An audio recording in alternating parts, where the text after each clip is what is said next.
identification.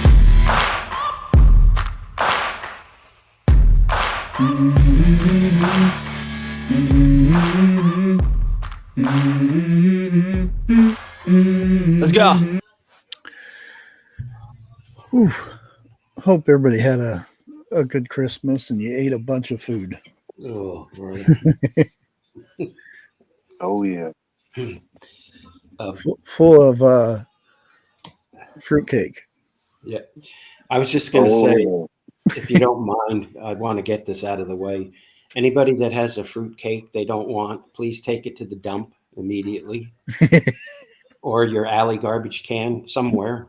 And or send all your fruitcake to Eric in Florida. We have a jetty built already. We don't need any more rocks. So. You get enough sent to you, you could do a room edition. That was PSA from Florida. Remove all fruitcake. Thank you very much. Well, they are going paving the roads in it, I guess. Yeah. Well, some of those cobblestone, you can probably replace it with some fruitcake. Yeah, but you'd have to rent a jackhammer just to break the fruitcake up. So.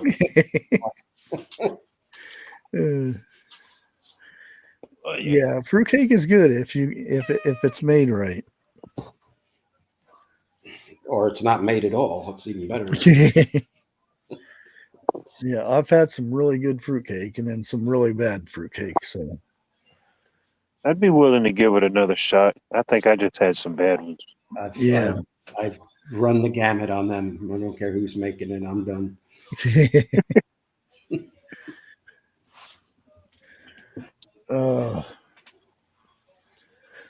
Well, there's all kinds of interesting stuff that popped up. Watt was telling me, what's his name? Greg Gamble. Greg Gumbel passed away. Yeah. Really? Yeah. And I looked it up and I was like, he wasn't that old, was he? And then he's in the 70s. So like, wow, I didn't realize he's that old. Yeah. Makes you even feel older. He was an NFL commentator, wasn't he? A lot of different sports. Yeah. Different sports. Yeah. I've seen him in sports my whole life. I don't know how long he was doing it before then, but yeah. Yeah.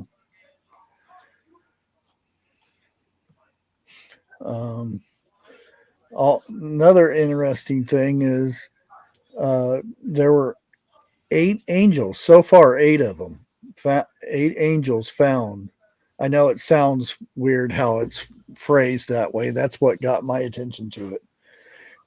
They found angels in the church, and I'm like, well, I guess that's a good place for them to be.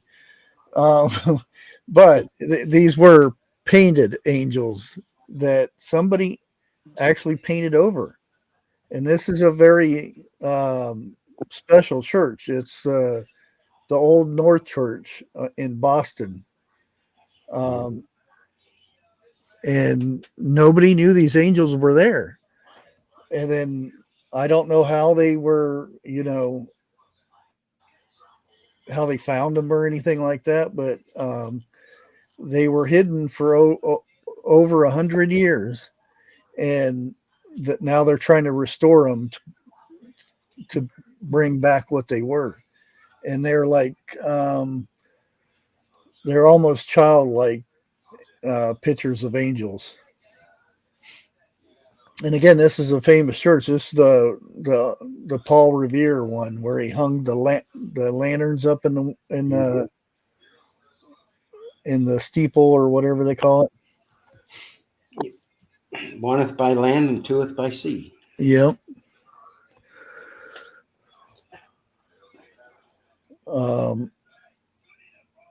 But yeah, they're actually restoring them and everything. And I would love to, if they didn't know they were there, how were they found? I read the article and there's nothing in there. and it's not like copies, because one thing, they didn't have the process to copy these things back then. Um, and these are original from when they were when the church was built.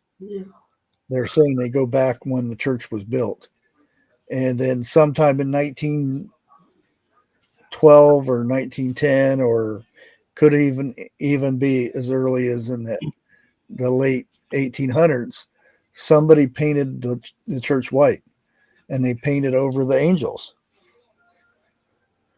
which is interesting in all itself. And each of the the portraits of these angels have different features and stuff.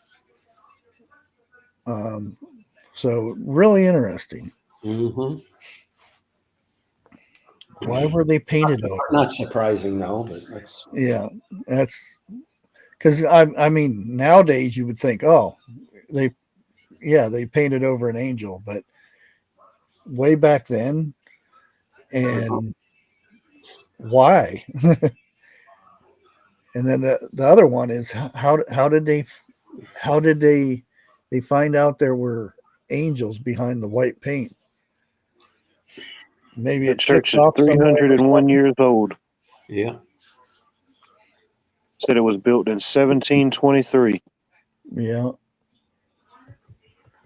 But just imagine how much work it takes to, I don't know, maybe the paint that was used to cover it, maybe it started flaking off and somebody's seen a picture behind it. But just think how much care it takes to get that paint off without disturbing the Mm-hmm. original oh artwork. yeah, I wouldn't know how they do it. yeah. Well, I was watching this one guy. He bought a U-Haul, and it had the full decals on the whole thing. So it, I mean, the time lapse, he had it sped up so fast, and the video was like an hour long of him scraping.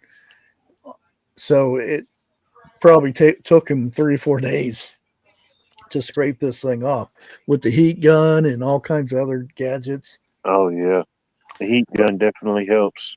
So you sit there and wonder how that church is doing this. Oof. Yeah. It's kind of like the reports of when certain things surfaced, discovered, or whatever, however you want Yeah, to describe it. The Museum of Natural History showed up with their big purse, and kind of everything disappeared. there's the article right there if you want to check it out later, or whatnot. It's a real interesting article and everything. The grace.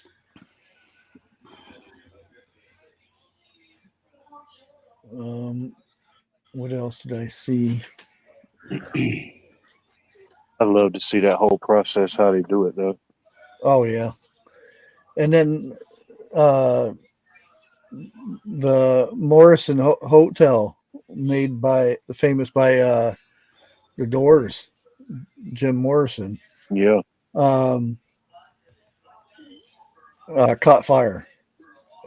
It's and they just had a bunch of squatters in there, or whoever. I'm just going to leave it at that. But um, Oh, that was the one in LA yesterday or yeah, the day before. Mm, yeah. wow. And not only that is um, the Bryant Park Christmas Market in New York City. There was a fire there too.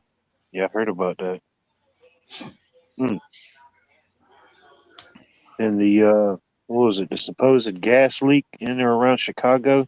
Did you hear about that? Yeah, they had to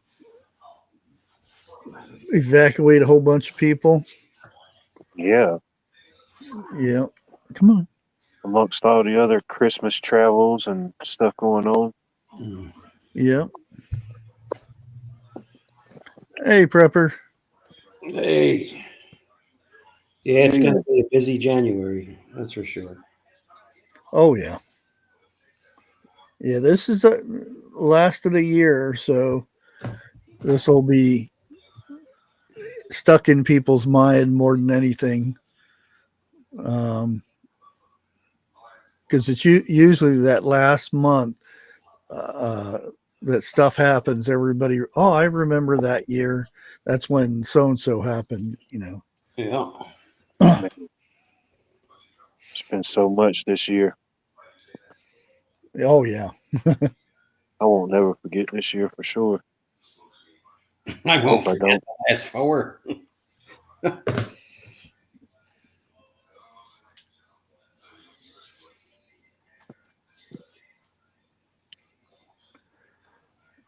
Yeah, and I've heard so many odd things.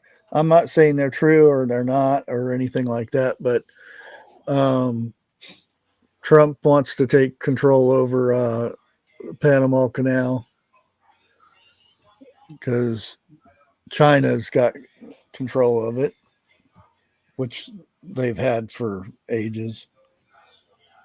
I wouldn't say ages, but long enough.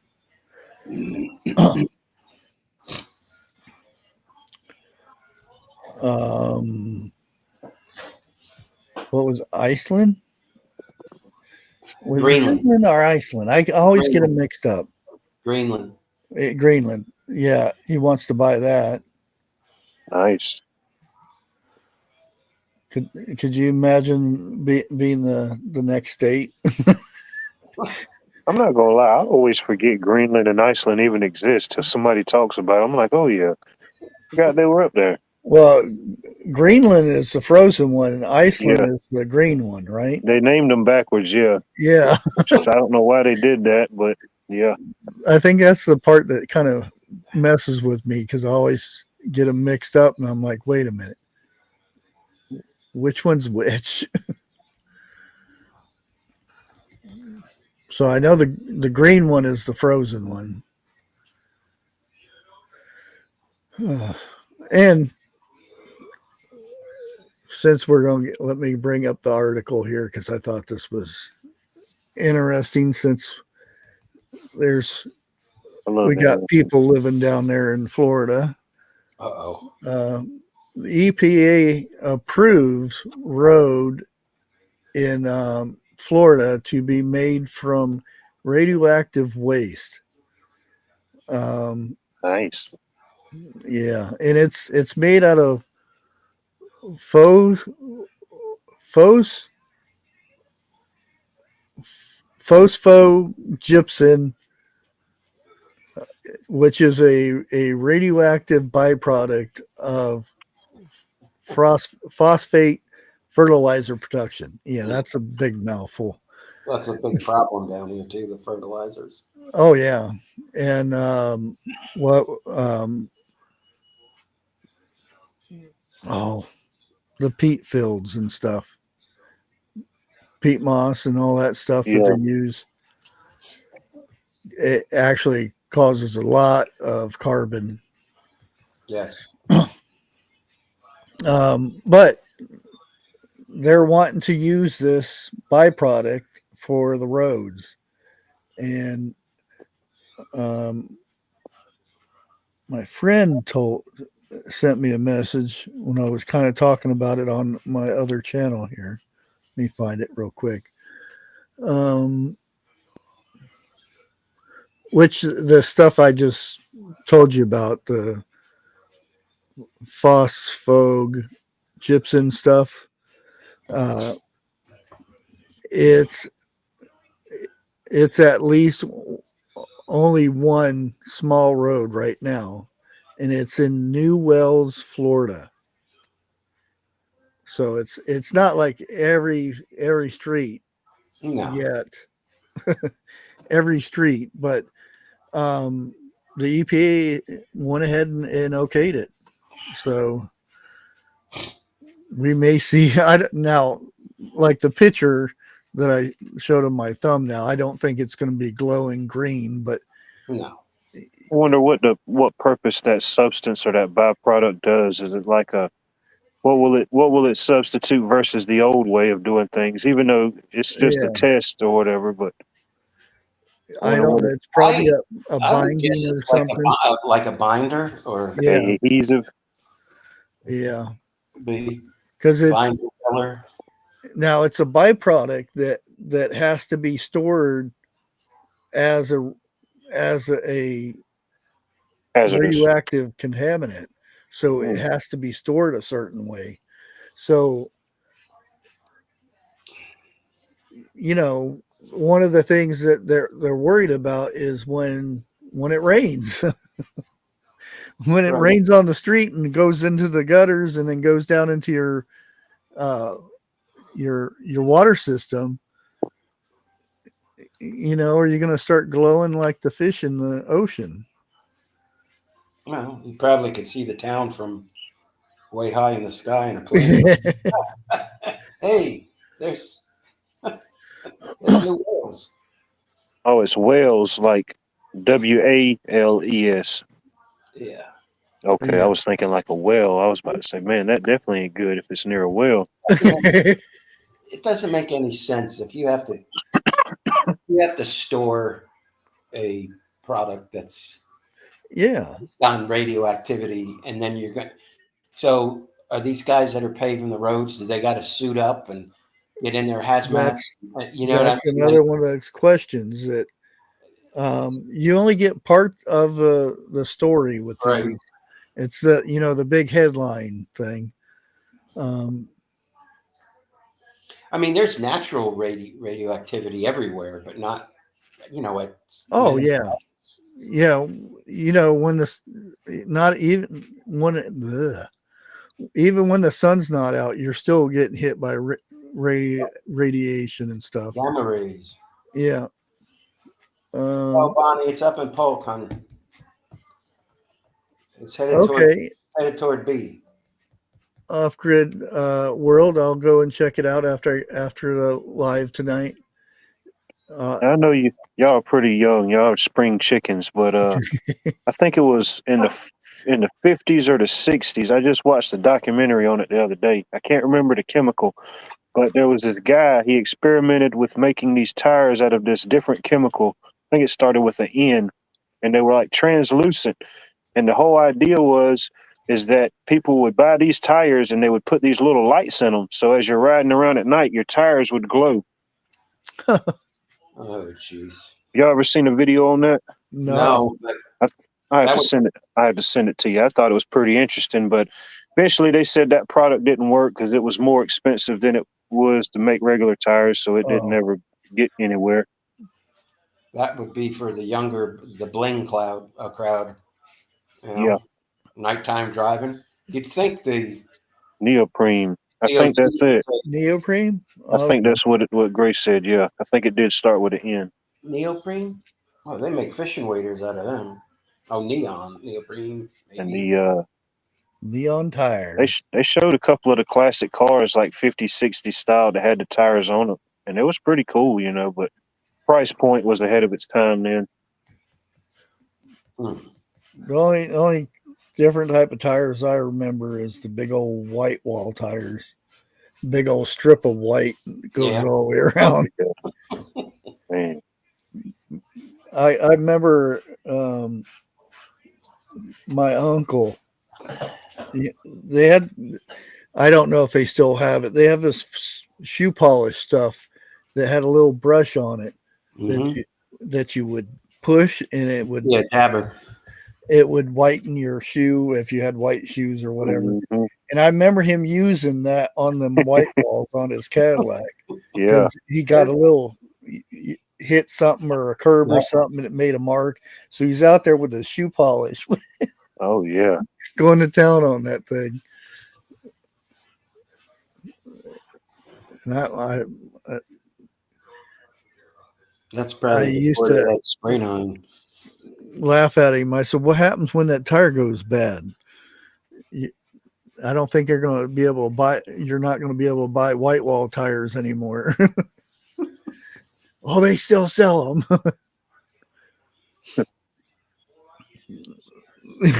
I would always aggravate him. Oh, I heard on the news they're getting rid of white wall tires, which they did. You can probably still get them though. You can. Oh yeah. Coker's makes a lot of reproduction tires. The really wide white stripe, and then the Yeah. regular white stripe. They make the oval whites for like muscle cars and all that. So Yeah, you can get a lot of reproduction. But they make them to look like they're bias ply, but they're really radials, which is neat. So yeah.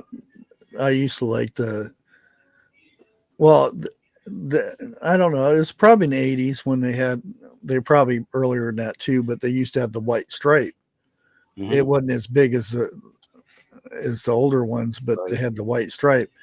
And I always, put that on the inside. I don't want those stripes on my Monte Carlo. It looks good on the old school cars. Some of them. Not muscle car. Yeah. no. Just Muscle old cars cruisers. or like BFGs, the radial TAs. They Yeah, still have white lettering, but I had big old 50 slicks on the back of mine. nice. Who's your tires?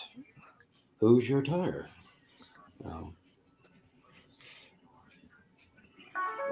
That's when it was. Something went wrong in the car. It was like, oh, okay, I'll go get the part and replace it, and that was about it. Now you have to hook it up to a computer and Yeah. get the car's IQ and Yeah. all kinds of junk. And you have to shrink your hands to where they're toddler size before you can get in and work on My it. hands can't get in there. No. Oh, that's funny but true.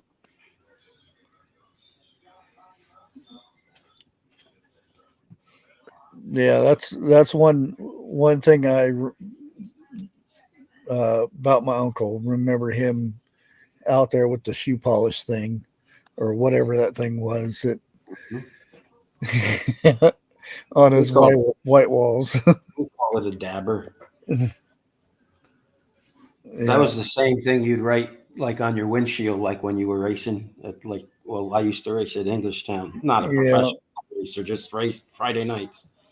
And you'd use that dabber thing and, write the number on your windshield that they gave you. And, Yeah, we did the same thing when we were going to state or something. We'd put, go skins and stuff like that. We got red ones too, so I don't think they were actually shoe polish things. So I think they were just meant for windows when we did our road trips and stuff.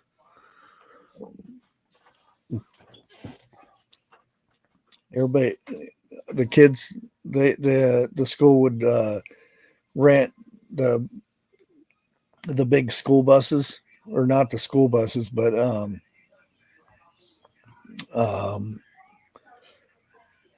like traveling buses, like the Greyhounds or something.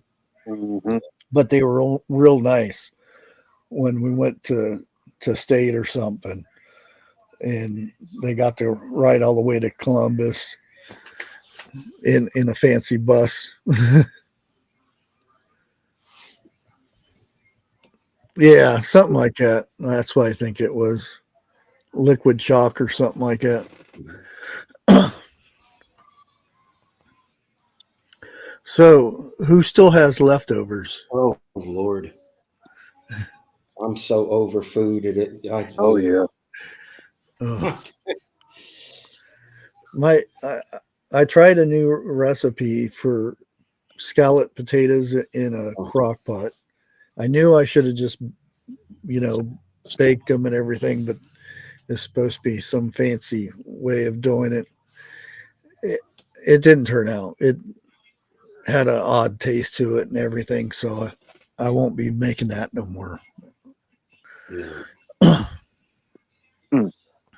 They still got 8 though. I didn't have that much. I went and instead of making my cream cheese corn, I did made some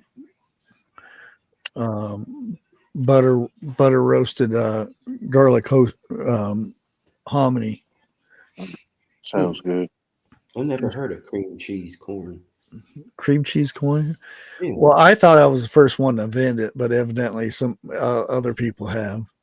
You just put cream cheese and corn, and well, I doctor it up. You gotta put bacon and Right. You gotta all the trimmings with it. put the bacon. Have y'all ever had corn casserole? Yeah. With like the cornbread kind. Yeah. Yeah, Yeah. I was gonna make that, and then I decided not to because there's too many things in it from the oven.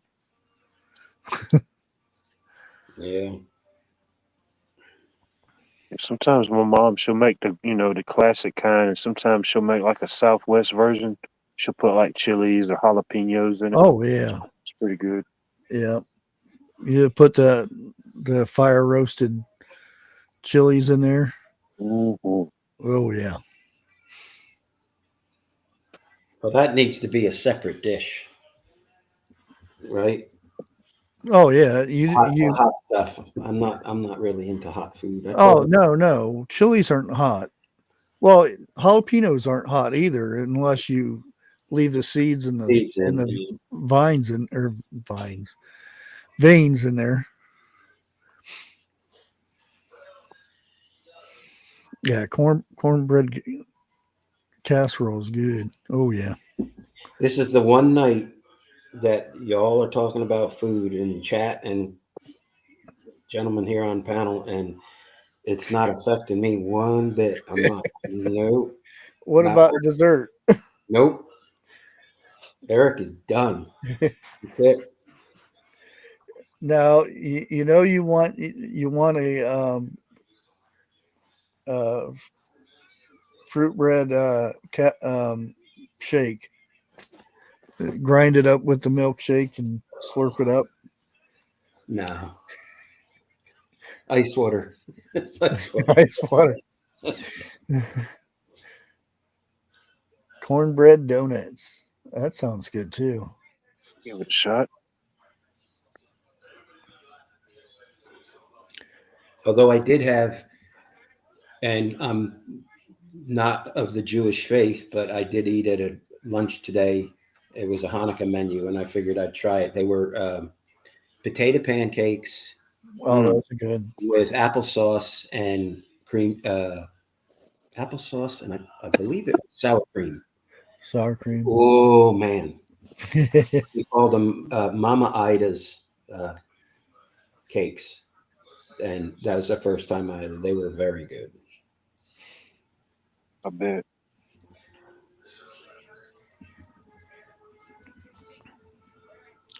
Made orange cranberry muffins today. That Yeah. sounds good too. Does sound good.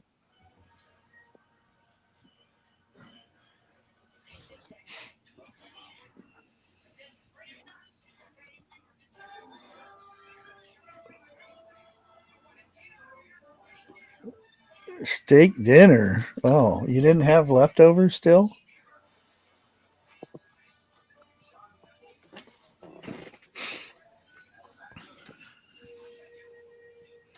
We're on the tail end of the leftovers now. Not me. Nope.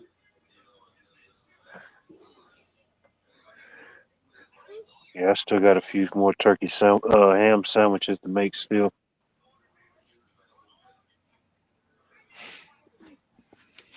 Yeah, well, I didn't do the turkey. I just did ham.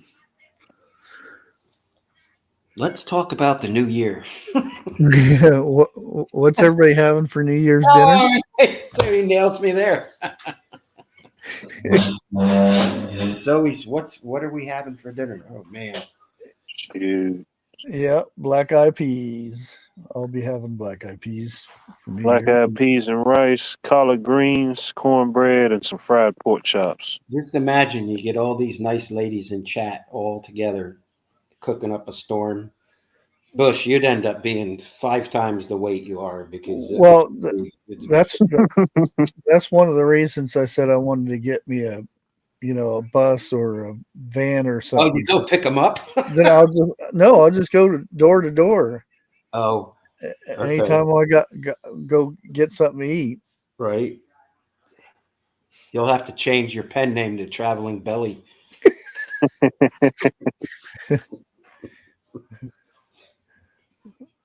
I'll be alive. Well, I'm getting ready to head towards this state. What's for dinner? Right? Who's going to be your bus mechanic? You need one. Depends what year it is. Well, if it's a bus, it's probably We can work on. diesel. Yeah, we can work on it. I've watched enough videos here. Grace, why did you buy a small ham? You all are eating so much. Just buy a big ham. Yeah, anytime you buy a small one, it tastes so good. You say, "Oh, I wish I got a Wish bigger I one." bought a big one, right? Never fails. I the turkey we had for Thanksgiving, I didn't get that very big one. And I was like, "Oh man, I wish we'd got a bigger one because it was gone so fast." Hey, Jack. I gotta let Jack out. Jack says, "Merry Christmas to everyone." Merry Christmas, Jack. Merry Christmas. Don't piss on Eric's foot. It's like I don't know where my mom found that ham at. She got it was like a hippo hip. Said, man, we're gonna be eating no ham for weeks. Hippo hip. Who's gonna eat all this ham? She said, well, I'll freeze some of it. So you're gonna have to freeze half of it. It was good though. Yeah, I picked through all the ham just to find one that didn't have the big bone. I forget which part of it you call it or anything, but I think it's not the shank part, but the other part. And Yeah. finally found one. I snagged that real quick because those are usually the first ones to go. Mm-hmm.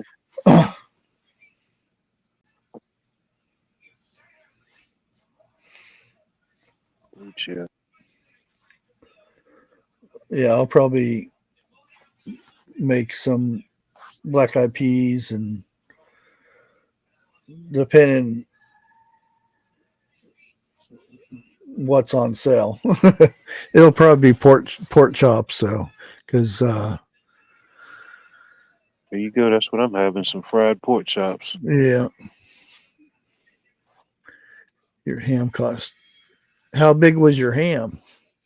I think mine was She about got a 5-pounder. $16, and it was, I think, 12, 14 pounds, something like that.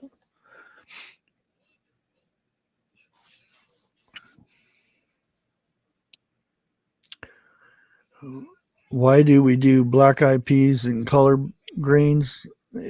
It's bad luck if you don't. It's That's what I've always been told them.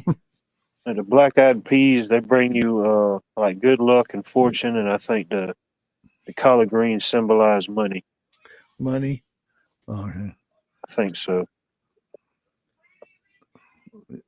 Yeah, unfortunately, I don't think collard greens is be on the menu because I have to order them from somewhere south. Huh. Yeah, I bet it's pretty rare up there to see collard greens on the menu somewhere. Yeah, it used to be you could get them. You get them in a can, but it's better than nothing. I love them. Yeah, you can I mean, even in a can, you can doctor them up pretty good. Oh yeah. And if you got some leftover ham, that goes good with it. Some Same ham. thing. Same thing with the black eyed peas. I don't because I do that. I'll cook them up fresh. I don't do canned black eyed peas. It's usually what my mom will save the ham bone for. She'll either throw it in the black eyed peas or the collard greens. Usually the beans. Oh, did you see that? Bonnie doesn't like collard greens. Really? Oh wow! I'm gonna have to rethink our friendship. And you're in the South? I thought everybody in the South liked collard greens. Some people don't like them.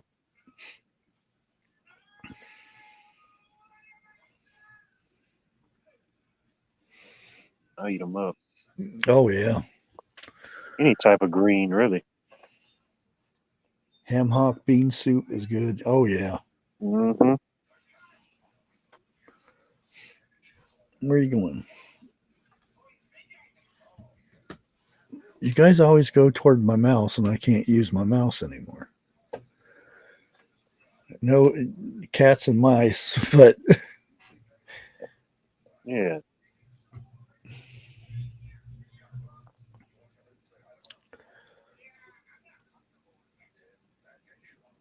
yeah, I remember B doesn't like beans. Well, black eyed peas are not technically beans. They're peas. You know, at one time, black eyed peas were just scraps. You know, they'd grow them just to till them back into the ground. You know, Yeah, and it slowly became, like a southern dish or a southern thing or whatever, and so on and so forth. yeah. Yeah, This time of year, because they'll keep them on the shelf the whole year. Nobody touches them up here, and then New Year's time comes and everybody's buying them. yeah. You don't like peas either. No, I hate peas. You don't like Hmm. you don't like black eyed peas either. Well, black eyed peas, they're all right. I'm talking about the green peas. Hmm. Oh, I like spinach or spinach, however you want Yep. to say it. spinach.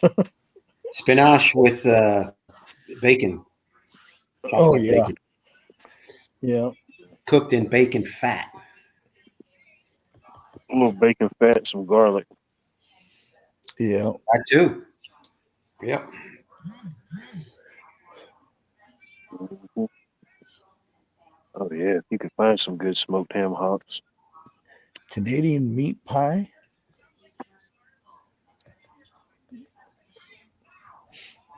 Oh, there we go. Be like spinach. All right, getting somewhere.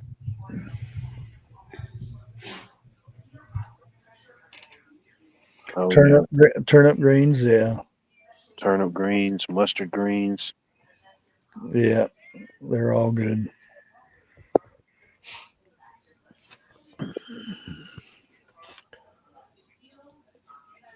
So what? Anybody doing the New Year's resolution thing? Yeah. No more food. Hunger strike. Yeah, Hunger strike. I definitely want to get more healthier, uh, physically, mentally, spiritually. There Just you try to go. get all around a little bit better. Yep. I know we always say it, but Oh yeah. I What is? definitely, I definitely need to. There's even what is it? 2 weeks or 3 weeks? There's a day that everybody quits their New Year's resolution. Yeah, Yeah, it's the day after. No, it's like 2 weeks later. I forget what it's called, but uh, That's like trying to quit cigarettes every New Year's Day. It's like you say something stupid, I'm quitting. That's it. And yeah. I definitely need to put them down myself. you wake up and what's sitting on your nightstand is a Marlboro Red and a lighter. quitting day, is that what it is? Quitting day. Yeah.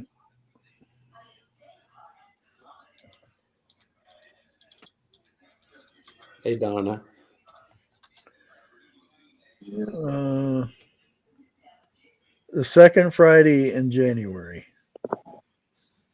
Yeah. See, They were so close. They didn't realize how close they were to the finish line. They never looked up, Right?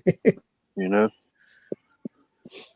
Yeah, Quitter's Day, observed on the second Friday in January in the U.S. and several other countries, marks the point when some begin to reevaluate their New Year's resolutions, coined by the data analysts studying fitness apps usage patterns.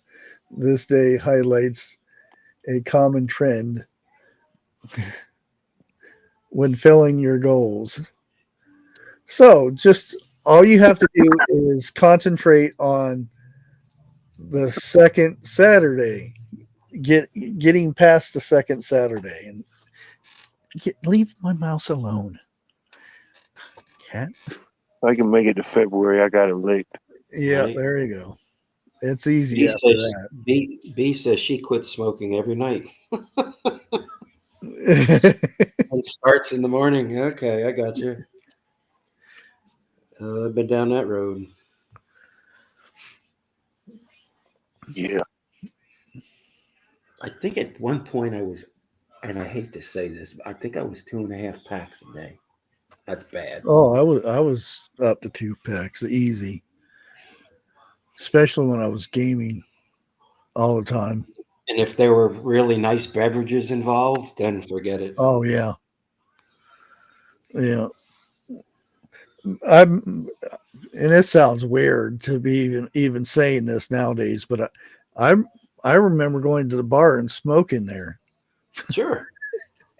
That's where we hung out. It sounds weird, but nowadays it sounds weird, but it was a Yeah, normal thing. You there know, was a community dish full of walnuts and trail mix and all that other stuff, and you never thought about anything back then. yeah. You know, Even McDonald's and Wendy's, they had little ashtrays that you can go in and yeah. smoke in the fast food restaurant. A friend of mine collects ashtrays from the 50s, 60s, well, from whenever you can get Yeah. them.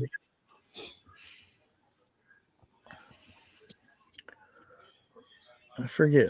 When did they outlaw it? Like the late 80s. Heck, you could even smoke on an airliner back in the day. Yeah, I remember as coming up as a kid, even in the early 90s, we'd go out to eat and ask my mom smoking or non-smoking section. 2006. And it depends because this was in Ohio. So in 2006, voters approved the ban. And it went in effect December 7th, 2006. And what did that ban? Uh, Smoking where? Smoking in public places. Yeah. Oh, wow. Ours didn't pass until it went into effect January the 1st, 2021. Oh, wow. And up to that point, you could smoke in bars, certain places. Yeah. Now it's like, if somebody's light up, even if you don't smoke, they're, oh, you can't smoke in here, Yeah. And you can't vape either. Right? Yeah. I don't tell the vapors that. They get a little aggressive. But Yeah, you can smoke in hospitals too. I remember that. what a pack of smokes costs now versus 75 cents, 50 cents. Oh man, It's just like $10 a pack now. you're spending like $500 a month. Well, I mean, Now, those who are still smoking out there, do you buy your packs of cigarettes or do you buy tobacco and roll them, roll them. or not roll them, but have the machines? All right. The machine Irish has that goes. Whizz. Yeah.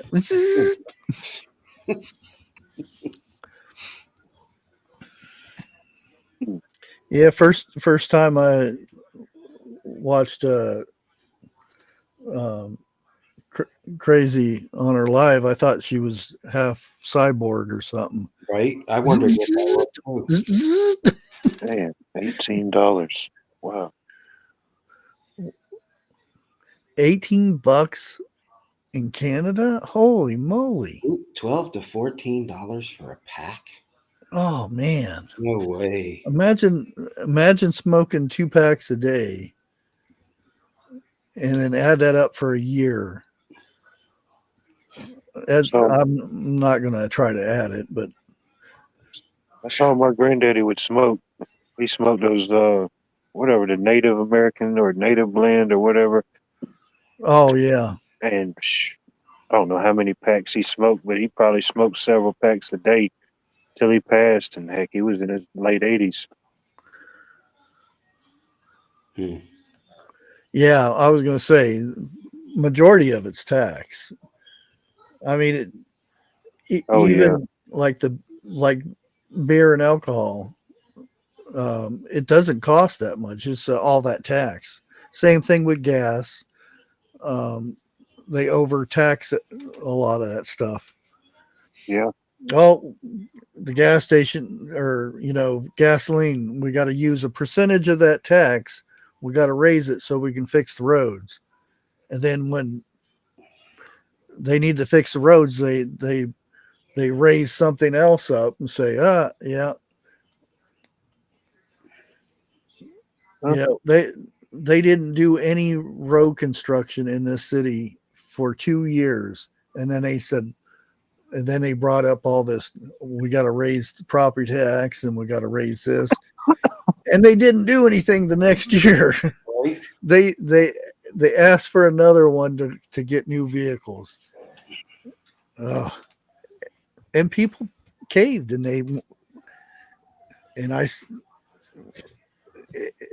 I didn't vote for any of those people. So anyone that was involved in that, nope, they didn't get my vote. Yeah. It didn't matter to me if they were Republican or Democrat. They were just,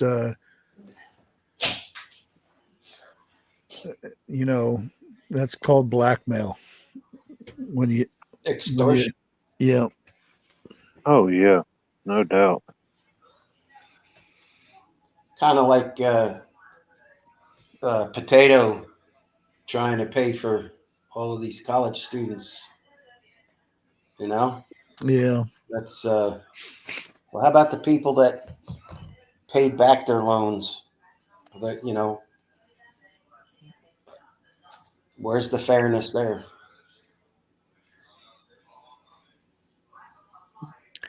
Yeah, I've seen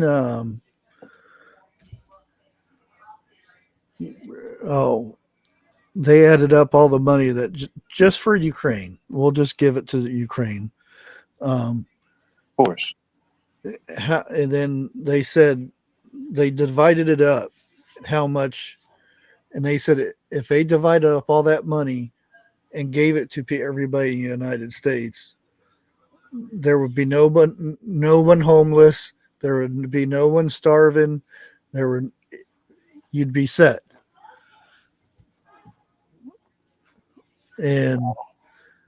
But let's give it away to another country that is not, there's nothing to show for it except for, oh, you covered up our lies. Well, sure. Congress needs a place to wash their money. So they send it over there, wash it, and send it back. Yeah. I know it's probably a sensitive subject, but did you hear about the 50-something swatting incidents that happened to members of like Congress and representatives? Some of them, yeah. I didn't know it was up to 50 already, though.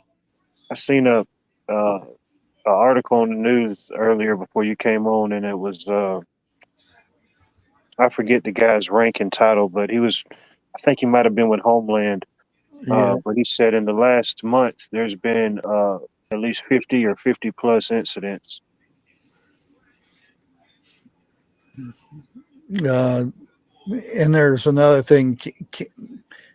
You can't say it on here, but it's when you reveal um, officials where they live and stuff. Yeah, Yeah. Don't say the word, but yeah, yeah, I know what you mean.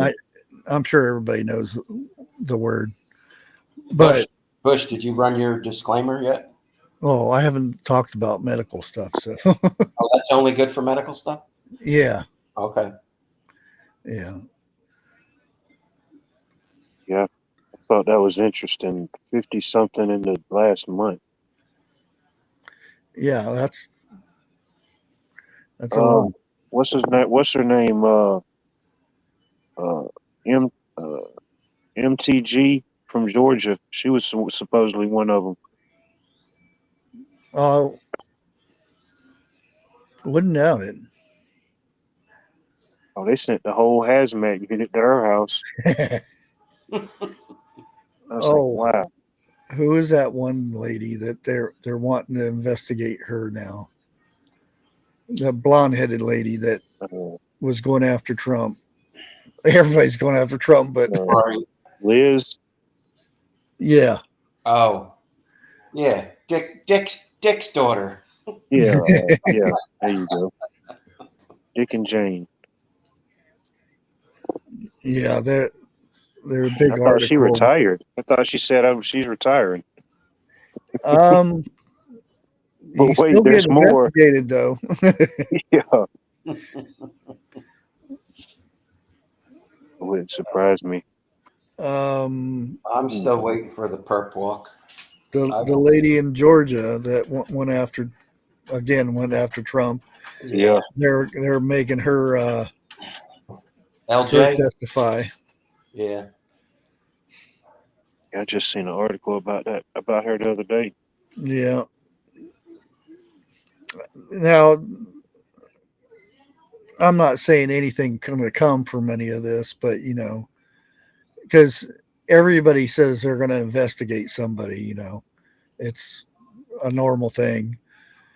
90% of the time, it never comes down to anything. I mean, Plea deal. look at Hillary.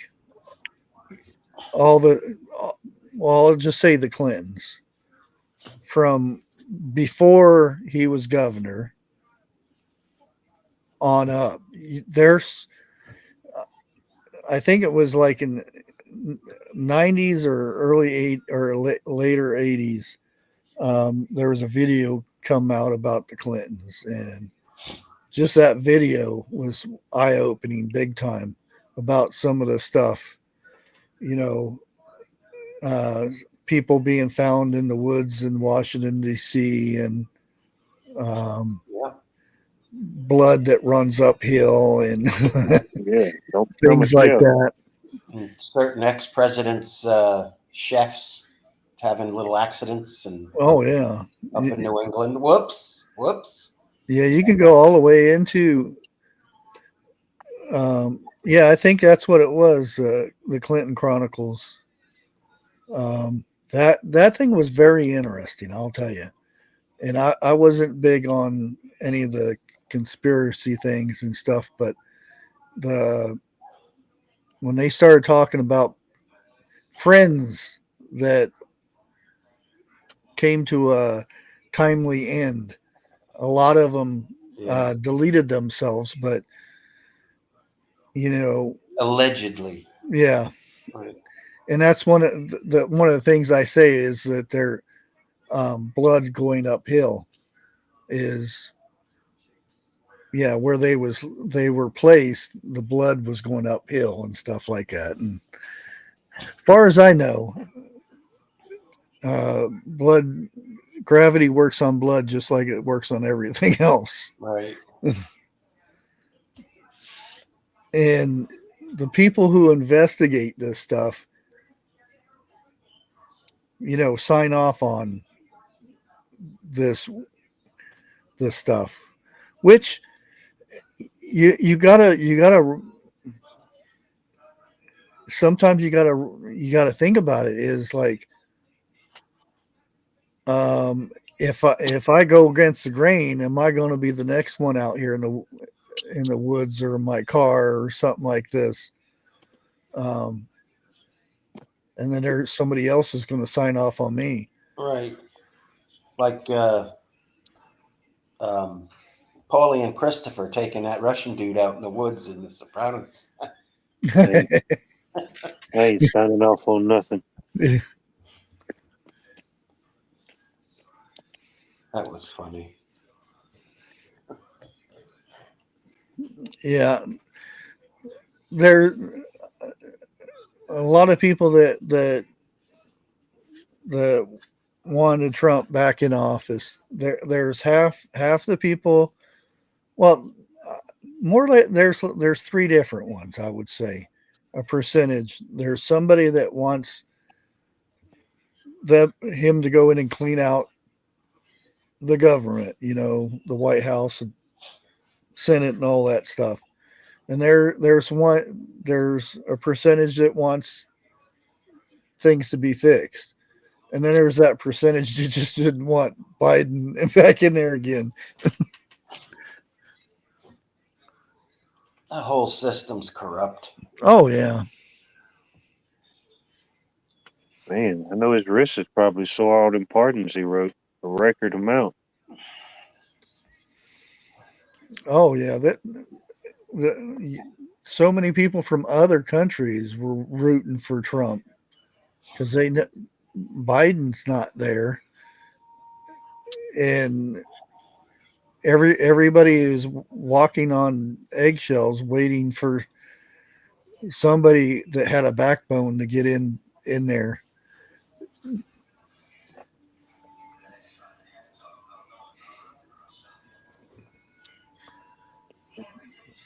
It's interesting. Yeah, that it is. Mm-hmm. I mean, y'all seen more elections, more inaugurations. I mean, have you ever seen a political time similar to this in y'all's lifetime? You know, just with the current environment.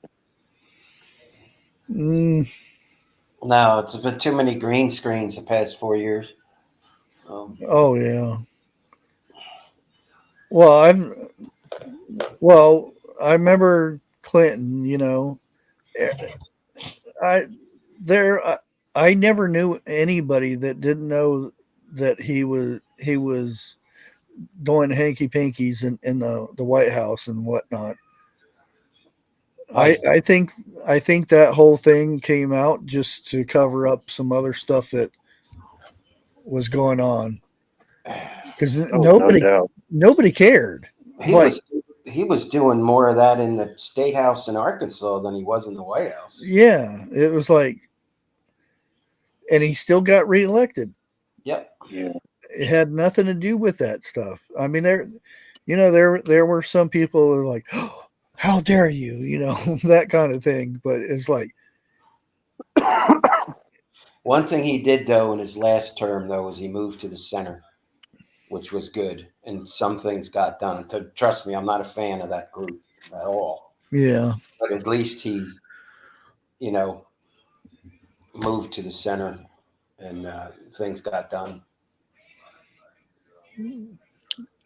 But as far as I wasn't, I wasn't a fan of the second Bush, the son, or the first. The whole thing is sitting there the whole time. I don't know if somebody come in and told me that we're under attack right now. Planes are going into buildings and this and that. And he just sits there and, I didn't want to alarm anybody. The alarm's done going off. Everybody else is watching it on TV. Yeah. It's not a hidden thing. If you get up and leave, the kids are not going to freak out. Oh no, what's going on? They're just going to keep reading. It's their kids. That whole thing stinks. Yeah. And there are people saying that there was no planes and this and that, whatever it was. I don't there was a lot of loss of life, and I don't like tarnishing the loss of life over deciding if it was real or what it was not. The main thing is there was a lot of loss of lives. Whatever it was done was not good either way. Yeah, that's definitely an event that will always stick with me. Yeah, I mean, even the other place, Pentagon, that was Well, real suspicious there. But again, there was a lot of lives lost in that. yes, And that's where I sit with all this stuff. Even that, some of the stuff that goes on and everything. Whenever there's lives lost or people hurt, that's got to be the main thing you think of, not the conspiracy part of it. It's good to have conversations about it and stuff. sure. The thing about the Pentagon for me is that that's allegedly the most secure building in the world. Okay. Mm-hmm. But they only had one outdoor camera going at the time of quote unquote impact of said. Oh yeah, Well, they were more worried about what in the hallways and stuff. There was cameras all inside, Yeah. but only one outside. There was one ABC reporter, and I forget his name, and he only said it once, and they pulled it. And he spoke about something that I remember that it wasn't something that holds people with engines, because first of all, you can't fly a 757 that low to the ground at that speed. There's no lift. There's no air that low. So, it's a big Yeah, game. The distance of how low he was. Now, if it was like straight down, That's different. that would have been understandable. But like you said, he was low for a long period of time. Like 20, 30 feet off the ground. Yeah. I remember seeing that video years later. Yeah, before it got totally scrubbed or whatever. But yeah, what he described and what the story that was told was yeah. Well, they Mm-hmm. told it what and he I think was they shipped so him to high. Antarctica.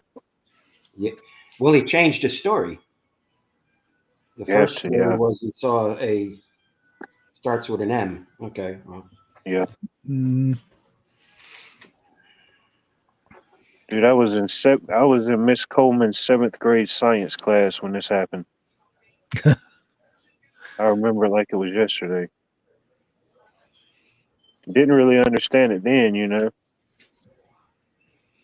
But yeah, I won't never forget it. Dad and the Y2J and the feeding my daughter Tutti Frutti. I remember that day. I just pulled in and I came in my folks' house and was sitting on the couch.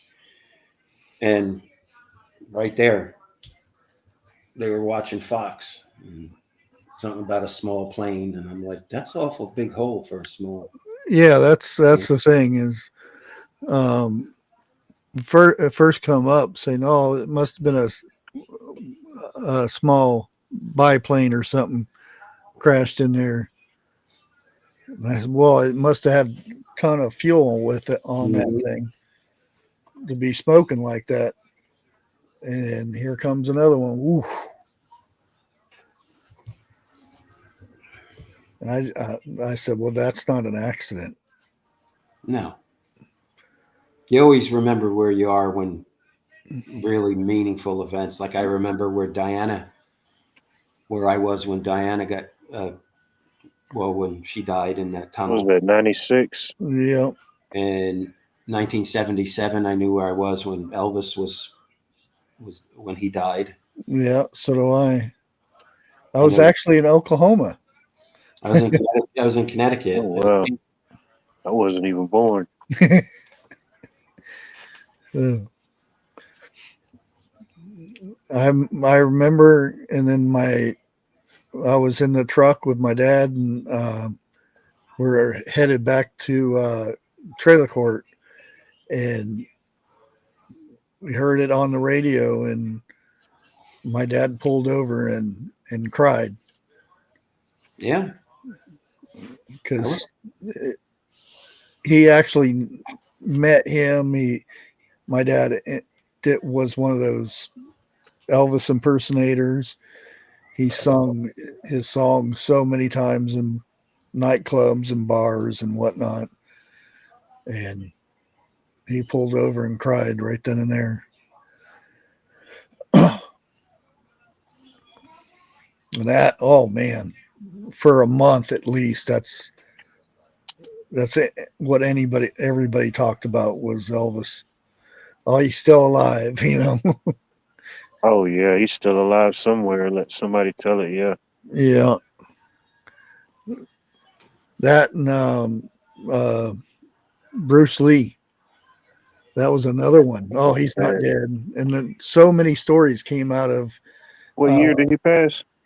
Oh, I can't remember. He was young. In what, the early 80s maybe? 73. Man. Yeah. And I still remember some of the stories when I was a kid of him. Yep. Jim Morrison too. Doors. Was that the 27 Club? I think so. Yeah.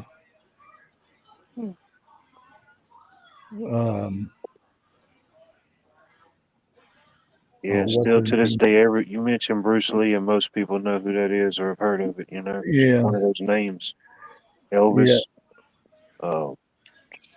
Yeah. My dad thought for the longest time that he was killed in an alley because that was one of the main stories. And if you seen anywhere Bruce Lee went over there, he had crowds following him around, and I'm like, Oh, no doubt. how would somebody do that? Same That's reason people love you is why others will despise you. the same reason I don't like. That's one reason I don't like Chuck Norris is the lies he told about Bruce Lee. Yeah.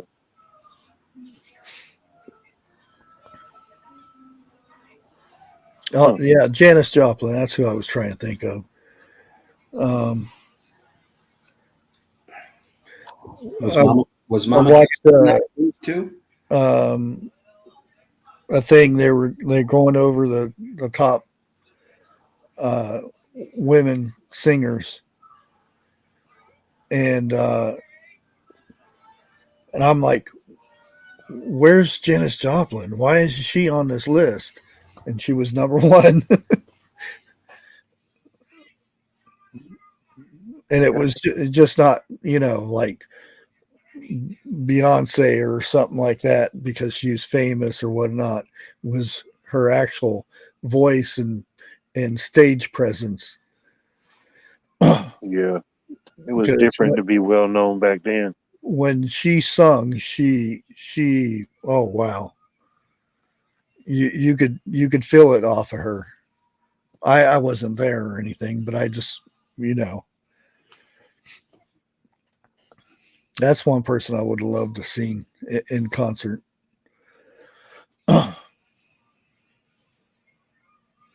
Yeah, John Lennon was another one.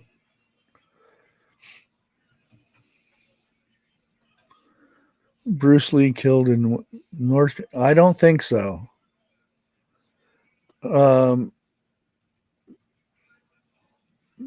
I know where he died over in Hong Kong, I do believe, and then his body was sent in to um, Seattle, Washington, somewhere in Washington. I can't remember exactly where. But that's another famous graveyard too. There's a couple people that's real famous that's buried there. A few people.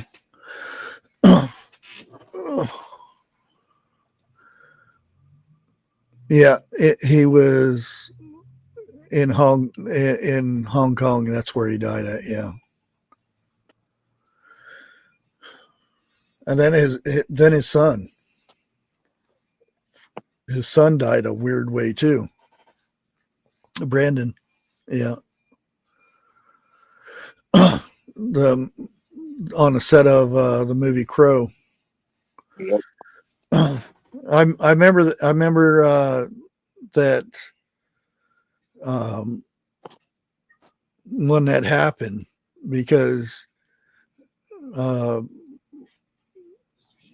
Bruce Lee talked about in one of his books about this curse that followed his family, and that he would have in the first male born to get past a certain age, they had to fight this demon that would follow him around. And that's the first thing that popped in my head whenever that demon's got another one. And they touched on it a little bit in the movie. Mm. The Bruce Lee story or whatever it's called. Yeah.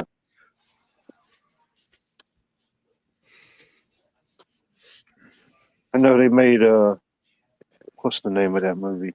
Once Upon a Time in Hollywood, the remake that they put out a few years ago. They made Bruce Lee's character look bad in that movie. I don't know if you've ever seen it. But I said, yeah, they didn't have to make Bruce Lee look bad. Yeah.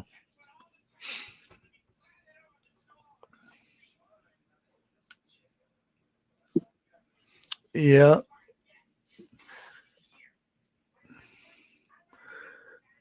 I remember, I think it was Christmas Day 2006 is when James Brown passed away here locally. And man, when they had his funeral at the Civic Center, you would have thought the whole city shut down. It was Oh, I everybody bet. from all over Hollywood. And I remember Michael Jackson came. That was a big thing. And I mean, it was total chaos. Not really, but I mean, it was just so many people. But yeah, I still remember that. It's back in 2006. Yeah. And have you paid attention to the celebrities, the rappers and stuff? How many of them are and I'm got to read between the lines. Yeah. Um, like Jay-Z is one, uh, about doing stuff to women, or I should say, not just women anymore, or at the time they weren't women. You're seeing a lot of that, and I think it's because old Diddy's singing. All of a sudden, all these cases are coming up.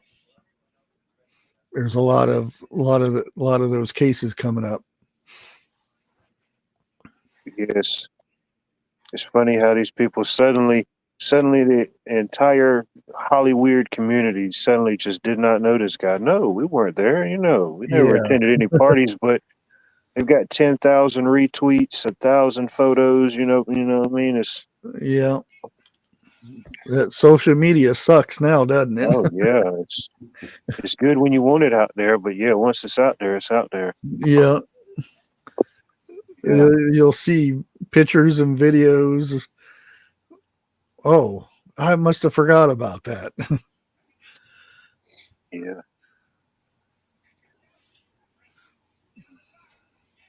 It's all true, like they say. Like you said, we've been hearing stuff like that happen, and hopefully something gets done.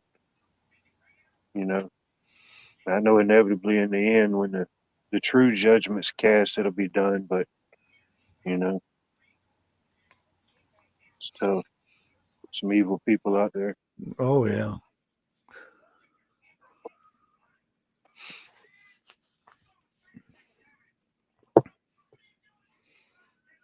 I didn't check and see if Oh, we can put them on work detail. They can shovel the radioactive repavement material. yeah.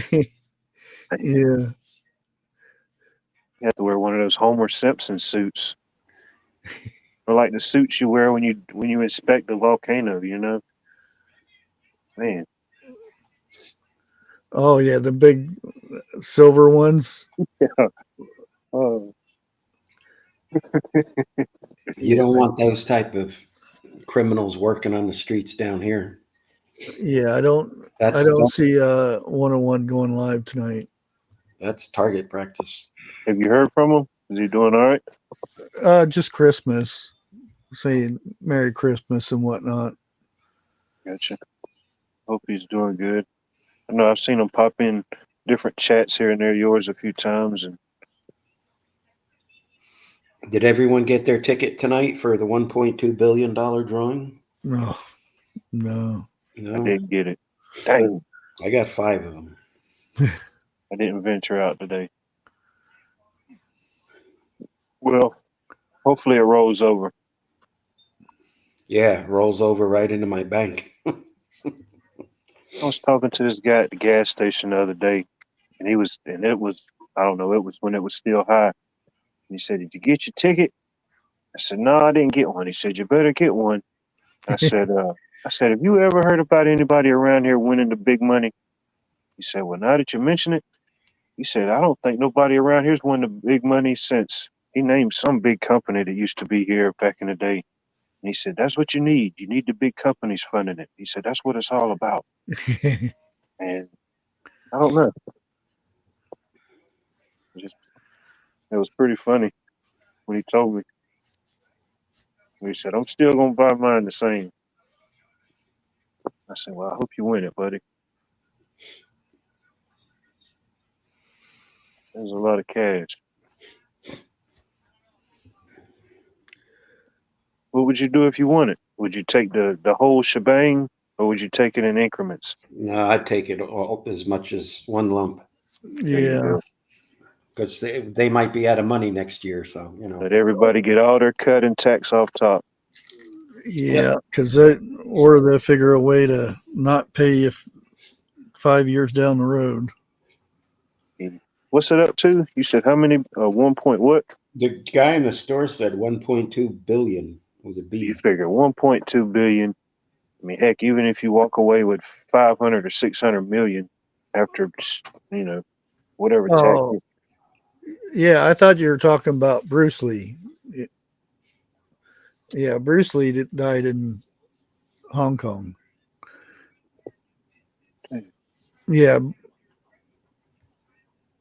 Brandon Lee. Yeah, on the set.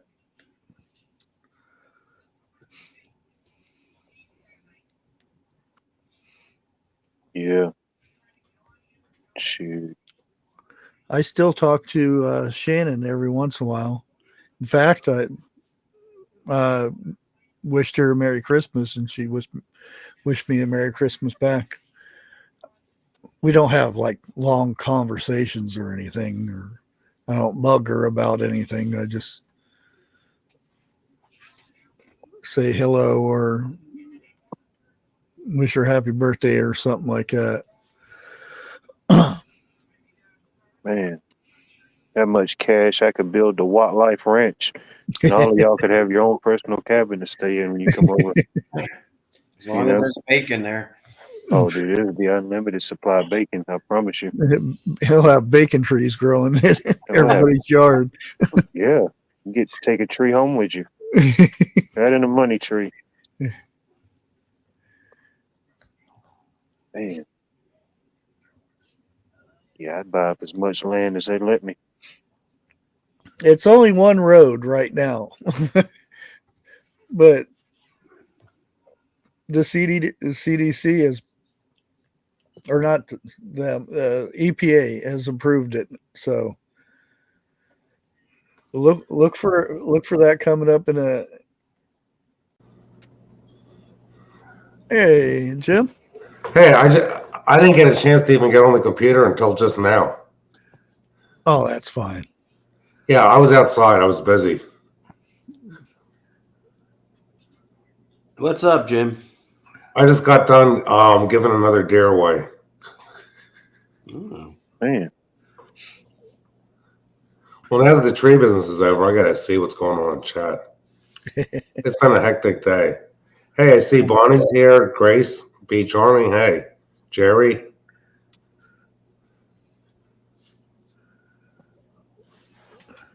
How's everybody been? Oh, not too bad. Too bad. good. We're getting more rain tomorrow night, and it's going to warm up. At least it wasn't too cold tonight to do what I had to do. Yeah, it was nice today. You'll get that tomorrow. Yeah, we go from the drought, and now we're getting like, now it won't stop raining. Yeah. That's the way it is. Hey, wildlife. We got it rained off and on most of yesterday, and like, as we speak, it's starting to drizzle again now. They said we got some more storms coming in. I think tomorrow evening and Sunday. Hey, CZD, Pat Evans. I just hope we get rain in the summer because this is ridiculous. Same here. Oh, I know. Because some of these people are saying we could have hurricanes that come in further than we've ever had. And did you hear what's going on with the magnetic North Pole? That's moving closer to Russia, and it's slowing down.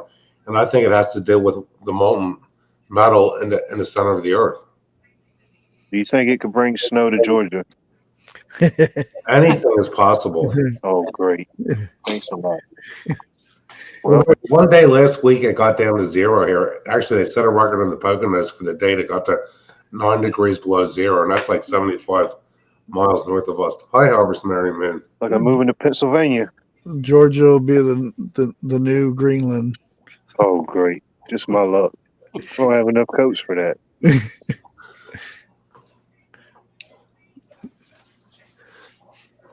Heck, I might have to move to Greenland, and maybe it'll become green again. Well, there's a lot of rare earth metals there. That's why DJT wants to make a deal with them. Oh, yeah. You gonna say hello, Holly? Yeah, there's a lot of tornadoes last few days. Yeah, Popping up. from Texas all the way to Georgia. Come on, honey. You know your name. You guys can't see her. She's too far down. What time did you start tonight? 8 o'clock, Bushcraft? Yeah. Thanks for sending me the link.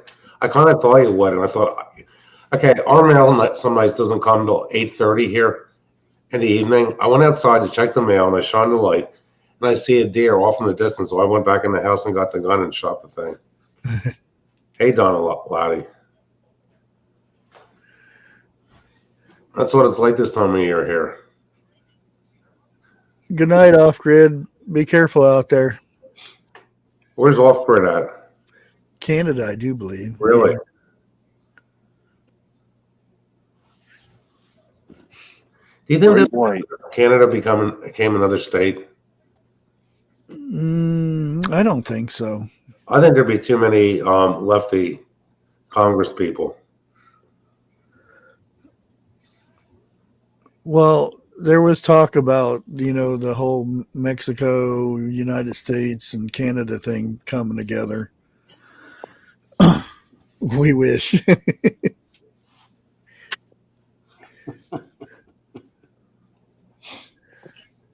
In fact, the whole thing with what's going on with the canal down there is they have violated terms of the treaty, and if they violate terms of the treaty, by the treaty, it reverts back to the U.S. control. But the media isn't going to report that. Oh, no. Well, if they was worried about violating the treaty, they wouldn't even be there. It's just a minor discrepancy. But just think how much control in that area, how much it impacts the logistics on a lot of things. Mm-hmm. You look at all the stuff that's being brought here from Asia, even Africa too, from the canal. But that canal is out of date. It's just so narrow. It's hard to believe that was dug out by hand. A lot of that. Oh yeah. I could imagine. Dang. Yeah, and if you look, you go there and look at the lake that's next to it and stuff, and the elevation they have to come up to. Because I've seen one of the channels I watch, because he's going around the world on his little sailboat, Yeah. and the levels that he had to go up to get to the West Coast. It's crazy, and they fill these up for these big old Levees. tankers and things. It's nuts. I've seen a couple of time lapses like that of what all it takes to get one across. It's insane. Oh yeah, it's a whole day's process, or sometimes longer, depending on the traffic they got built up there. Sorry, Harvest. Some pumpkin spice. Yeah, it's seasonal. I'd like to actually get that on film. You think they would, with the problem with the different water levels, you think with modern day technology, they would just like partition it off and just dig the whole thing out deeper. But I guess it's not, cost efficient to do it that way. Well, it's not because it's deeper. It's because the levels are so different from the West Coast to the other side in the Gulf area. You just can't dig the west side deeper because it drops down so many levels. They basically put steps on a waterfall. Yeah. which side has the water level the highest? The West Coast? Yeah, West Coast, because they have to bring it up. You have to. It's basically going uphill, upstream to get up there, and you can't. So they go into a big levee and they fill it up, and then they move to the next one. They fill that up until they get to the West Coast side. Wasn't there plans years ago to build a canal that went from one of the lakes to one of the rivers in New York State? Oh, I'm sure. I think so. I don't think they ever did that, though. I've never seen the Great Lakes. My son has. It's wet.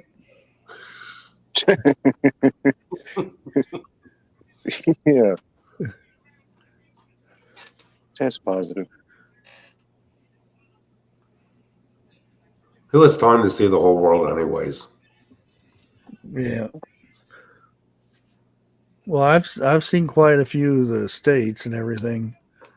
A lot of it I don't remember because I was young, or they just look the same. Like, oh, we're in this state. Okay. That's in your days of being with bands. No, that's on carnival days. Carnival days. Yeah. Hey, Dana B.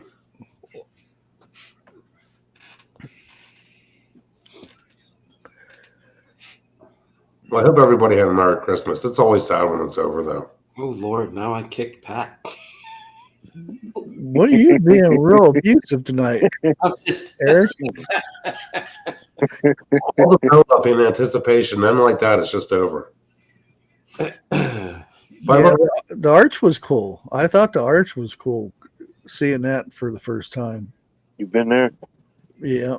I'd like to see I that. actually, what was this car? I'm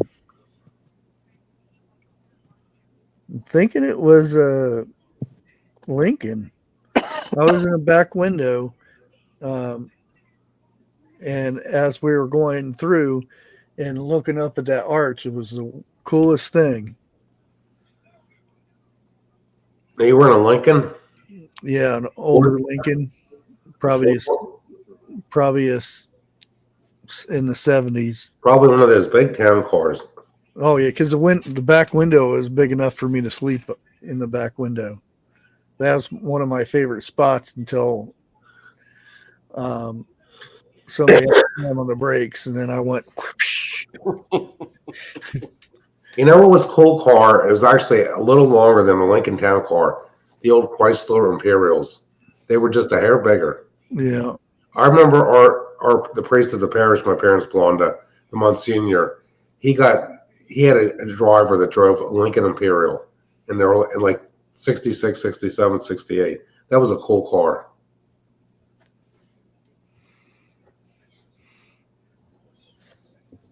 Hey, Jan. I've been to Stone Mountain, Georgia a few times, and just amazed how big that monument is carved into that mountain. So I could just imagine something like Mount Rushmore. Oh, that was very cool. Is that on the Appalachian Trail Wildlife? In the foothills, yeah. I wouldn't mind doing that. It'd take me a while nowadays, but Walk the trail? yeah. Oh, I'd love to do that. That'd be like a bucket list thing for sure. I've never been down to that part of the trail. I know my guess is the highest mountains in Georgia are probably 3,500, 4,000 feet.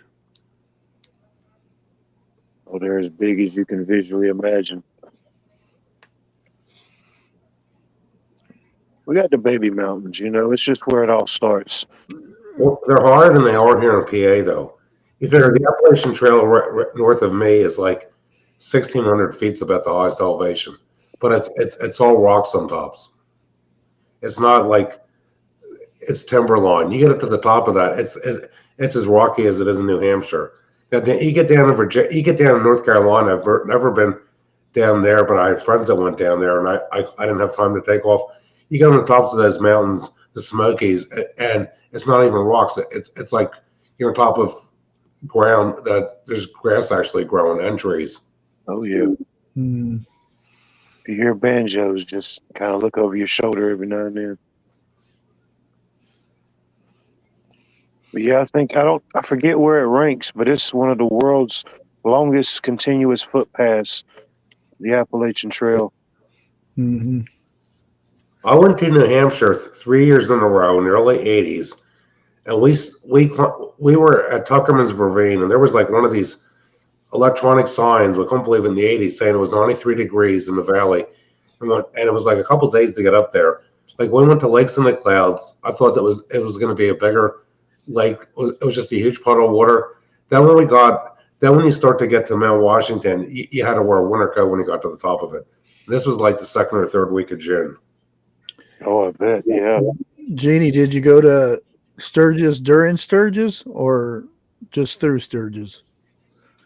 Because there's a big difference, because it's just a little bitty town and there's nothing going on unless it's that time. And then it's huge. I could imagine, yeah. One of my uncles has been up there a couple times. Yeah, I think it was 86, 84, something like that. I'd have to do my math and stuff. That I was there. In Pennsylvania, it's a shame. There's places where they have like little buildings for people to stay in, and these things are like really old. There have been a number of murders of hikers on the Appalachian Trail in Pennsylvania where they never caught. Oh, that's cool. Who did that? Yeah, I was going to say it's kind of dangerous nowadays to do that trail. I'd make sure I was You got to go in a group. carrying something with me. Mm-hmm. All right, who's with me? Who's with me? Who wants to brave this voyage? I already told you I'd go last week. All right, we got two in the mix. All right, we're good. Ain't nobody gonna mess with two big dudes. We're You good. watch north, I'll watch south. That means I you're don't know. walking backwards. If I pulled up to Sturgis, they might not like me because I wouldn't come on a bike. I just have a truck. Who's this guy? Who's this guy think he is? Come to a bike fest in a nice truck. Well, you could always have a bike in the back of the truck. You'd be all right. Dude, you couldn't pay me to ride a bike. A bicycle or a motorcycle? Motorcycle. Oh, Bicycle, yeah, I could still got it. Motorcycle. I'd No. be afraid I'd go be crazy like I was when I was younger. Mm-hmm. One of the stories, my uncle, when he was still alive, if anytime my name would come up, oh, I remember I was at a Circle K, which I think it was a 7-Eleven, but he always says Circle K. And he said he's seen this crazy guy going down the freeway at 150 miles an hour. And he said, "Who is that crazy?" And he says, that's Chucky. Because he always called me Chucky. And he said, "What?" He said, "Is that my bike?" Because he bought a bike off of somebody it was a racing bike. And I said, "Well, I'm gonna try it out, you know." And that thing had some sort of power band on it or something like that, and I got it going. I had to hold on to that thing because it was blowing me off. I got on that thing and I started, and I forget what it's called, some kind of highway in Tucson, Arizona, and I buried that thing. I was going over 150 miles an hour. No helmet, shorts, and a tank top that was blowing out because of the air. And I was barely hanging on. Dynamite. My Christmas tree sales were what I expected them to be because we're low on trees. And actually, there's a place, I don't know if anybody's ever heard of it. There's a place in Pennsylvania by the name of Bake Oven Knob on the Appalachian Trail. Back when the British invaded Philadelphia, George Washington took the Liberty Bell up there on a horse and wagon with the real troops.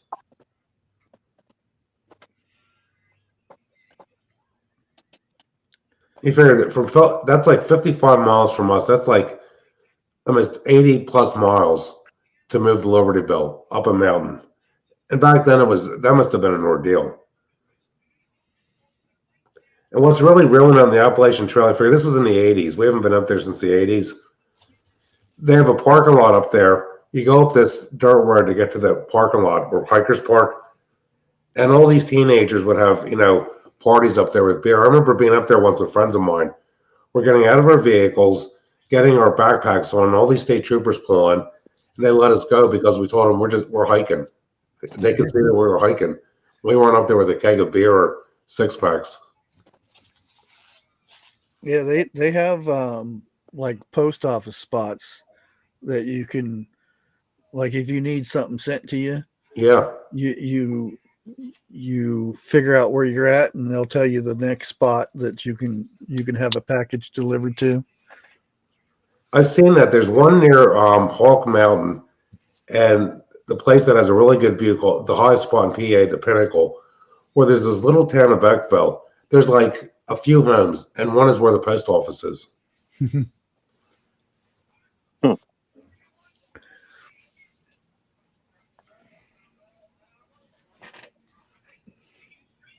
Well, the Appalachian Trail doesn't go through Ohio, unfortunately. It's like you don't have any mountains there. I think what the east side of Ohio's got some, doesn't it?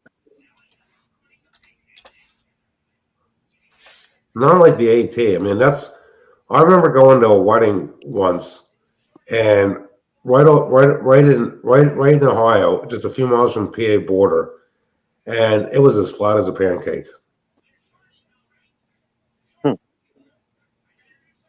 Trying to find a good map that's not itty bitty looking thing. Oh, here we go. Tab. That one looks pretty good. Hopefully I don't get in trouble for showing a picture. What are you trying to show a map of, the AT or Ohio? There we go.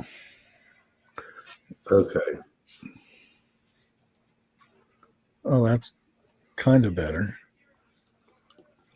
Okay. What are we looking at? And that trail is the Trail. dumping line for the weather, really, in PA. There's the highest point in Tennessee, 6,643 feet. That's the highest point overall. Yeah. Huh. I thought Clingman's Dome was the highest down there in North Carolina. How many miles is it in total? I forget. I'm not sure. Here, let me do that. 2,190 miles long. Passed through 14 states. Most through hikers take an average of 6 months to complete. 6 months. Yeah. And estimated 3 million people visit every year, and over 3,000 attempt to the hike through. Huh. I wonder how many people's actually completed it in modern time. I don't know. I think it'd be fun to do. Yeah, but who would be able to afford to take off 6 months? You see right where the trail goes along the northwestern side of Jersey, up by PA and New York, right there. Yeah. Right in there. That's where the Delaware Water Gap is. That's where I used to hunt a lot. So you guys traverse through some water. Well, actually, it's a little south of there, but Yeah. Gotta go amphibious. And that's the thing. You gotta. So it takes 6 months. So you want to end somewhere in the northern. If you're starting in Georgia, you want to end in good weather. Or you could start in Maine and end up in the South. Yeah. That's the other way to do it.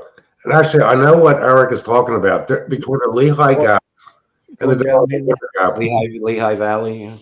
Well, between the Delaware Water Gap and the Lehigh Gap, the terrain is different. There's places there where the mountain is real wide on top, and it's not all rocky. It's almost like you're on a plateau where you don't see all these rock outcroppings. And look at this. The elevation gain loss is like hiking Mount Everest from sea level and back 16 times. 16? Yeah, 16 I love times. it. That makes me want to do it even more. And I'll make it happen. It might not be tomorrow, but it's going to happen one day. And there's a place in Pennsylvania. It's Palmerton's on the north side, where it was declared a toxic waste dump. There was a zinc smelting factory, and it killed all the vegetation on the north side. This place is called Devil's Pulpit. I don't know why it's called Devil's Pulpit, but all the vegetation is finally coming back. Is this on the trail? On the trail, actually, a neighbor of ours. Oh, thanks a lot. Their son and daughter moved from like York, PA to Palmerton, PA because of employment. And they go up there a lot with their German Shepherd. They're like a little younger than me. And they were telling me, actually spoke to the husband Christmas Day, because I saw them, they had a German Shepherd outside. And I was saying, we were talking about the Appalachian Trail, because the Allentown TV tower's up there too. Can you see your tree farm from the trail? No, this is 55, 60 miles away. Oh, okay. Because I'm in Montgomery County, and that's all like north of Lehigh County. And actually, Schuylkill County, there's places where the county border is on the Appalachian Trail. If you go up Route 309 and park up there, because they have parking lots on both sides of 309, it's called Blue Mountain. If you go west and you walk about 2 miles, 3 miles, you get to a place called Tri-County Corners. If you go east, there's a lot of tree farms in Lehighton, PA.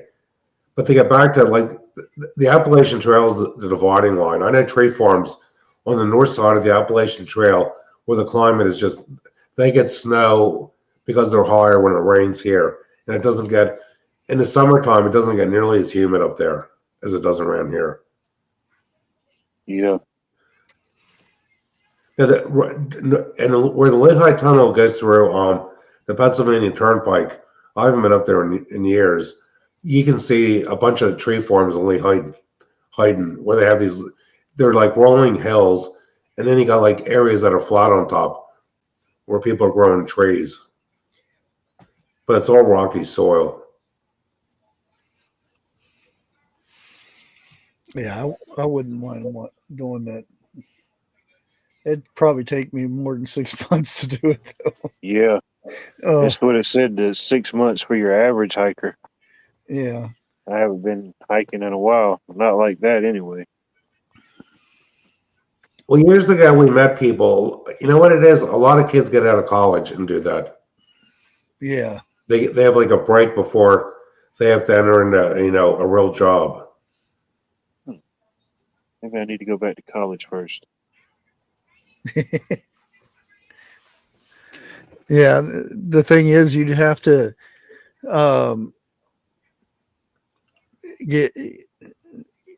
get right with it. Take like 3-4 months just to practice hiking and up mountains. Oh, training, yeah, no doubt.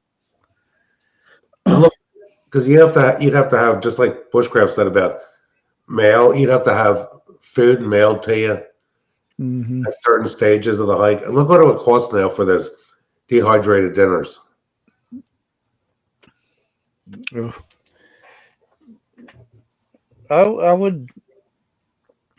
I'd like to see how long it would take for somebody. Now, some states you couldn't do this, but to live off the land and make it all the way through. Yeah, because I'm sure. Well, I don't know about now, but I imagine at one point there was probably little stops, little pit stop areas, or where people do stuff like that. Yeah, I've seen some videos. There's movies out there, documentary types. Yeah. Where they, and that's where I knew about the sending the packages for each stop. They'd have it all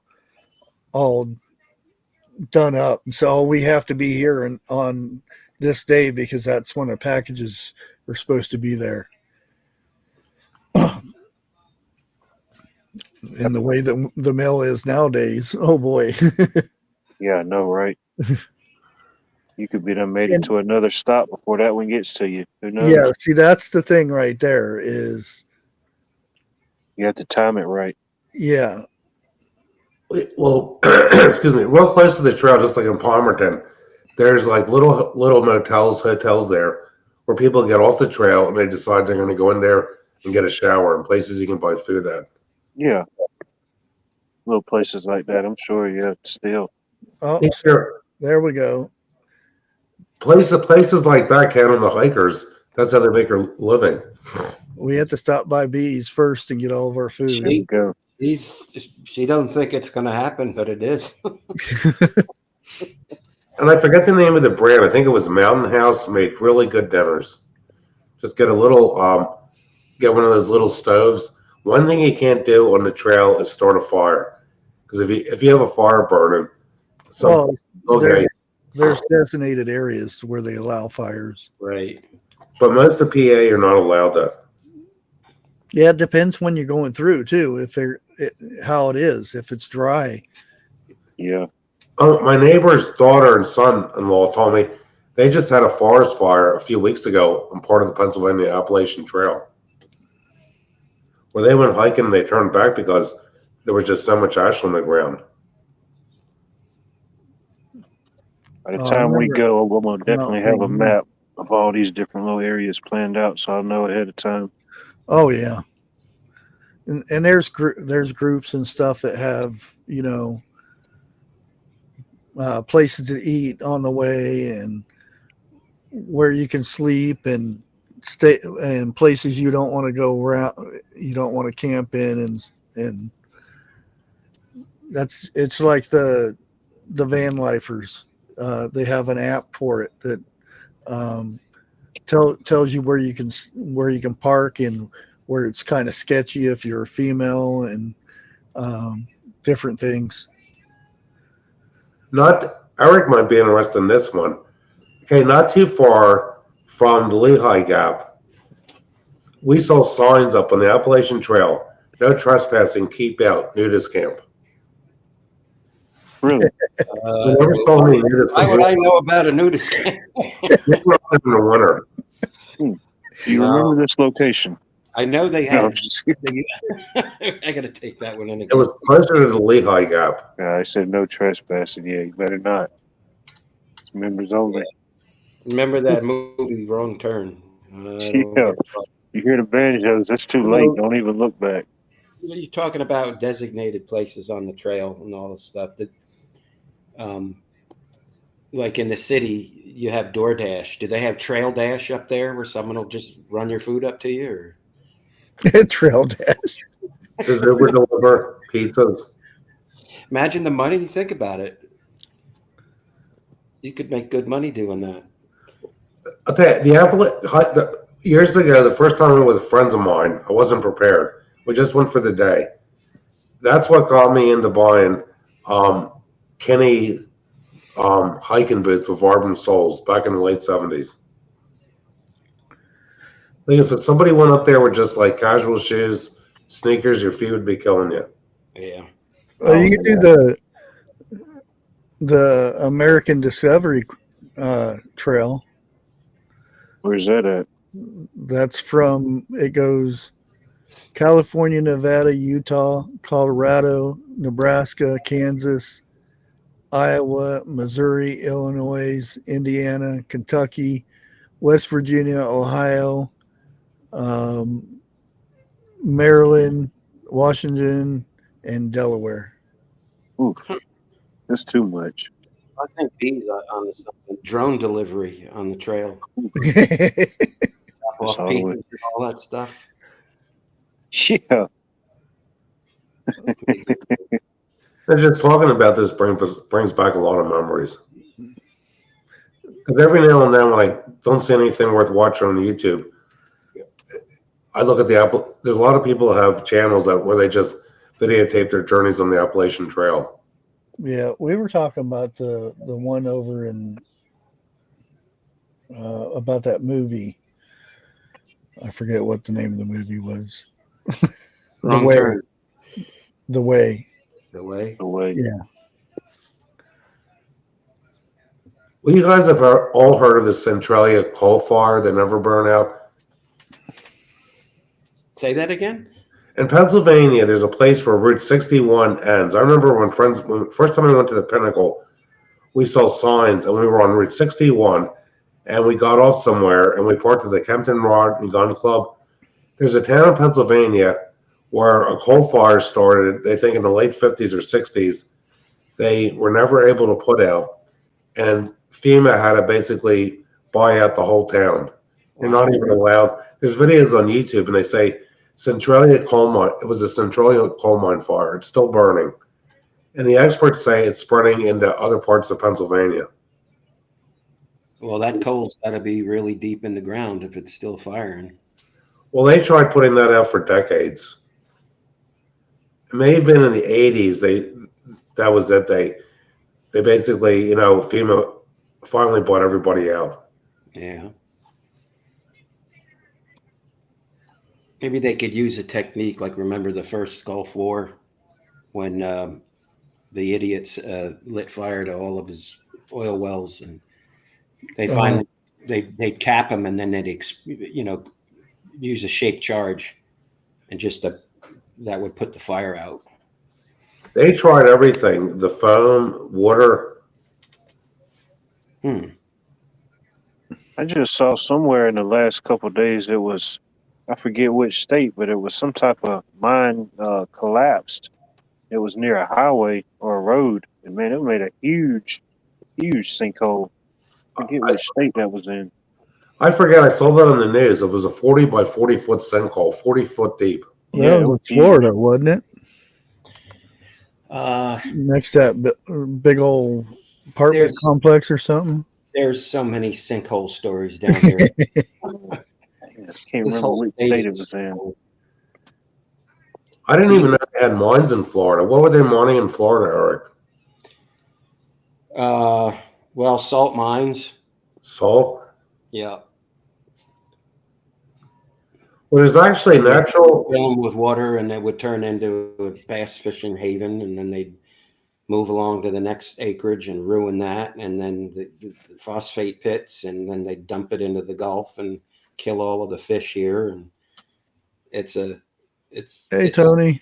It's not a good story, but Well, there's areas in Pennsylvania, like down around Malvern, which is outside of Philly, and there's places up in the Lehigh Valley where there's sinkholes and they're just natural occurring because the rock formation is limestone. mm-hmm. Yep. Natural occurring sinkholes. Yeah. Well, a lot of the barrier islands on the west coast here, all the way up to Pensacola, all the way down the Keys. We call them fingers. That's what they build out on, and all of that is just rubble that's taken from inland, taken out and dumped, and that's how they build their base up, and then make a seawall around that and start building. Well, that's one thing Philadelphia has in common with Washington, D.C. They were both swamps, and they kept dumping coal ashes coal ashes for decades and low-lying areas and filled them up. Then they built houses on top of it. Right. That is not a stable substratum for a foundation. Well, look at New York City. Half of that wasn't there. It was made. Man-made, yep. Yeah.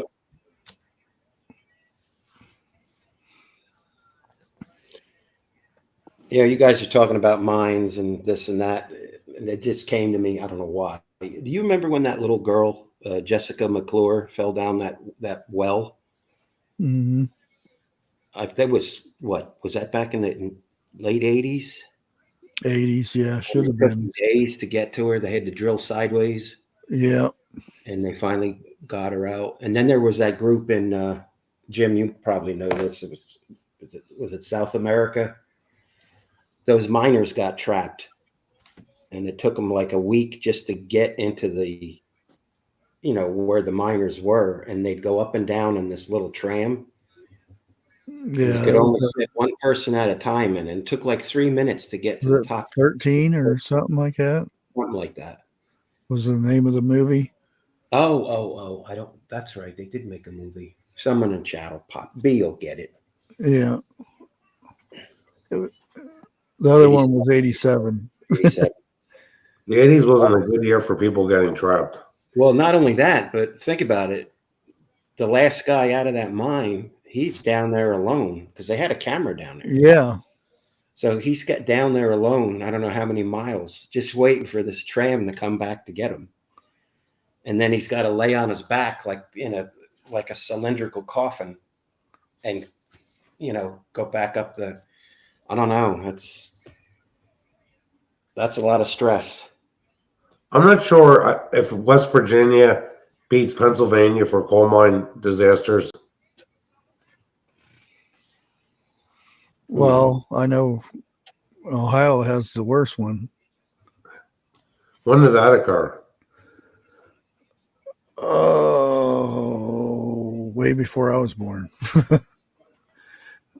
Well, I think it says North America's worst. The only survivor was my grandpa. Both his brothers died there. One of them I was named after. In Millfield, Ohio. Let me see if it'll pop up. In fact, back when they did these coal mines, they didn't have all this modern machinery. It was hand labor.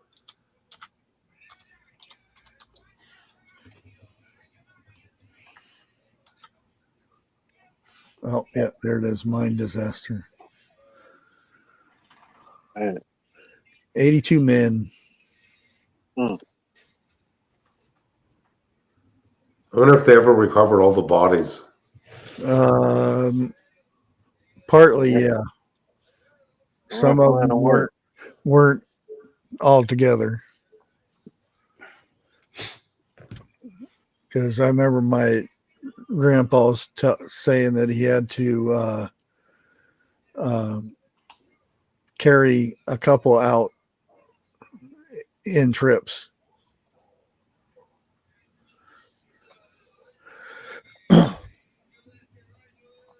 Suck if you was a tall man, you just had to dig a bigger hole.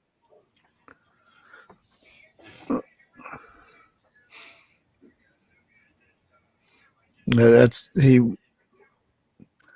went in and one of his thing was to come to get to his brothers and get them out, because everyone there died. The only reason he didn't, because at the time he had 106 temperature and he went home, which was the shanty next to the coal mine. And he went home, and I forget what the reason why he went home, but then it happened. They hit a pocket of gas or something, and kaboom. Yeah.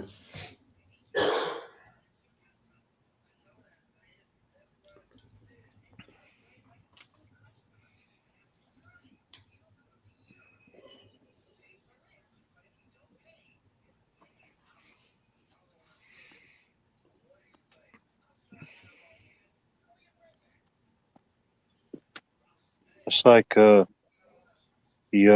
our state capitol in Atlanta. It's got a gold dome on it, and the gold used to to to cover the dome. It was from a gold mine in North Georgia called Dahlonega, Georgia, and I forget how many ounces, but I think it's roughly 43 ounces. They said that they used pure Dahlonega gold to cover the state capitol in Atlanta. Huh.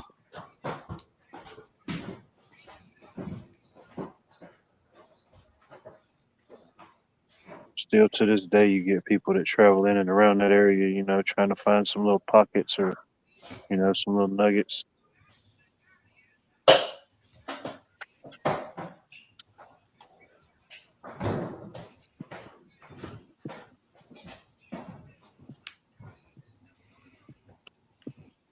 Yeah, you would have to practice for months to get used to that, especially with all the packs, because you'd have to go like maybe 100 miles to get to the next area to where you would pick stuff up. Yeah. Figure it in 100-mile increments, yeah. I remember there's one in Arizona, and I don't know if it's part of another one, but I went from Tucson to Phoenix, which wasn't that big of a deal. And I wasn't going to go hiking in the first place. I was going to hitchhike until I ran into some college girls that were going to hike and decided to tag along. And Yes, sir. I got your email. it was like 200 miles. And 220, something like that. And that wasn't that bad. There were some hilly spots that you went up around, but wasn't too bad. The thing is, you had to carry a lot of water, and yeah, it's going to be your biggest weight. Yeah, and this was in March when I did this, and it wasn't too bad, but it was still a lot. I figure it'll probably take me about 6 to 9 months to complete it. So I figure I'd at least have to train consistently for a solid year before that. Oh yeah.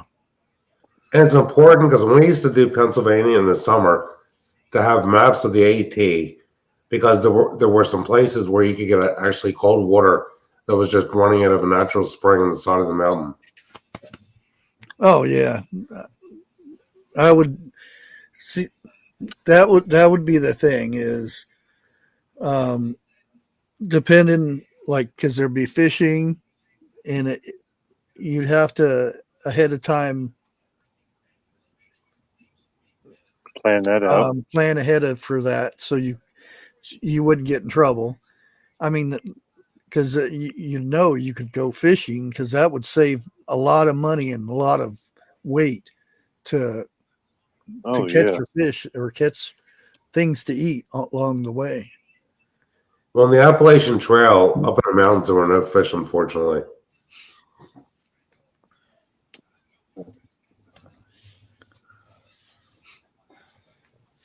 We ain't gonna go hungry, that's for sure, on the travels. Promise you that. Yeah, I bet if we did something like that, then do videos and say, hey, we might be over here at a certain time and whatnot. Somebody bring us some lunch or something. Just, hey, and you completed. You'd be one of those few people that ever did it. Like you said, how many times was it going compared to going Mount Everest up and down? What'd you say, 16? 16 times. Yeah, I mean, just imagine. That'd be an Yeah. awesome. Just be an walking up awesome to Mount story. Everest and walk back down 16 times. Man, that makes me want to try it even more. Really. Yeah.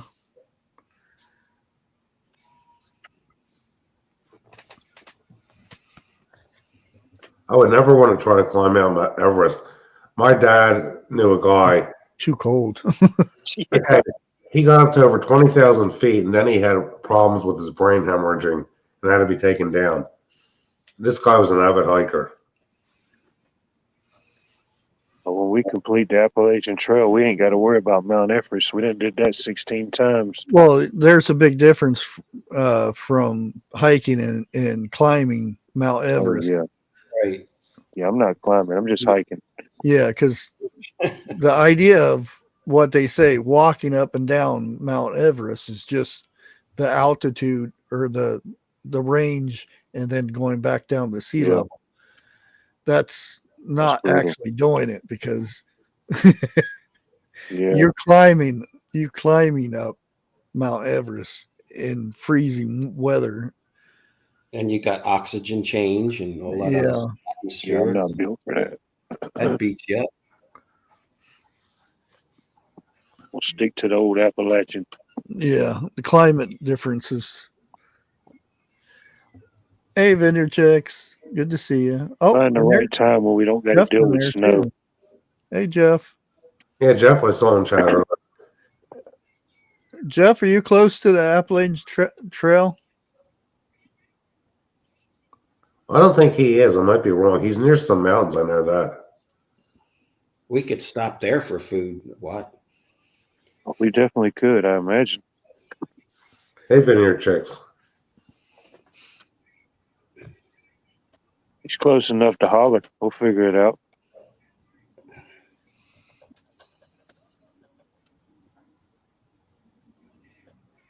Oh, I just got my phone. Hello, ladies. Yeah, that would be interesting.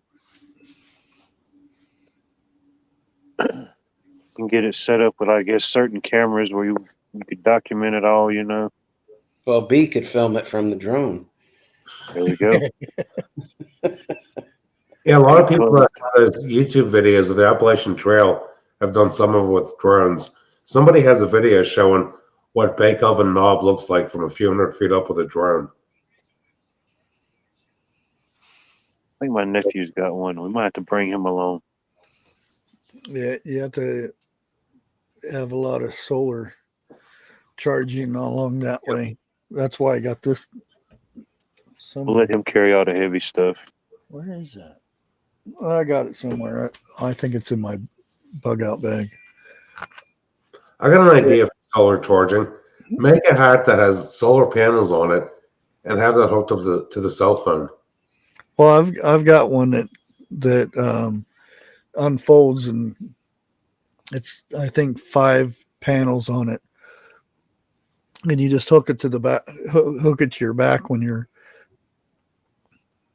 out there. That's smart. In fairness, solar's been around since the 60s with like the Voyager probes. Or even before, you know. Think about all the calculators that if you put your finger over that panel, it would go off. That type of technology on a smaller scale. It's only become the solar thing's only become mainstream, really, in our lifetime.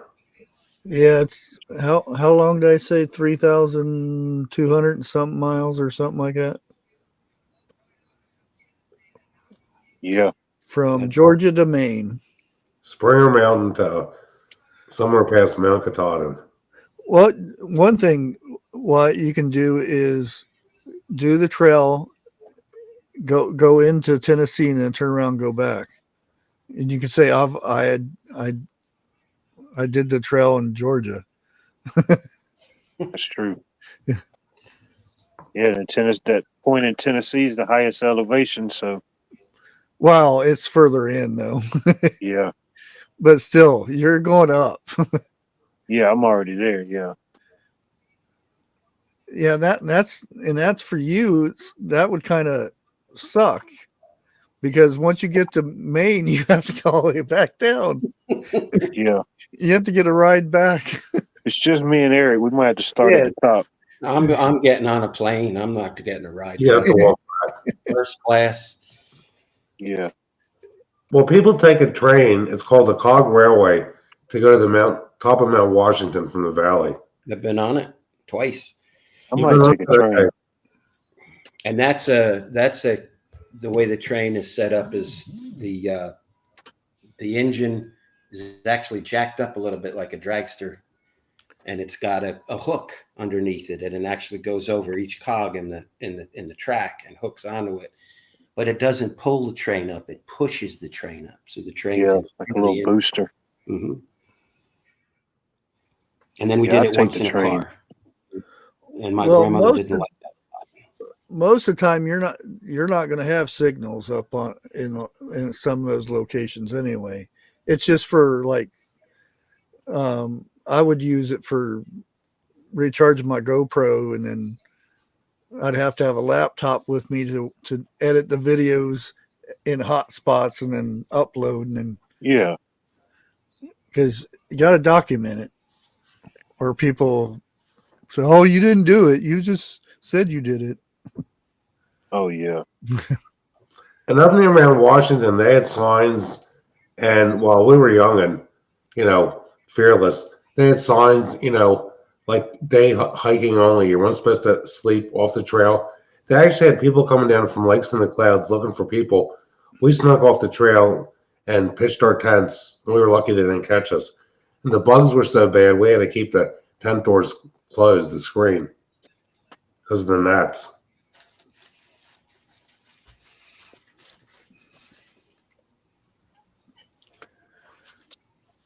It can be done.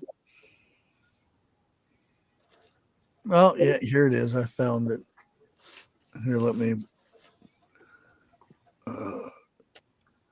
share screen. That's just part of the experience, if you have to wrestle a bear along the way, it just adds to the lore. Let me scoot it in.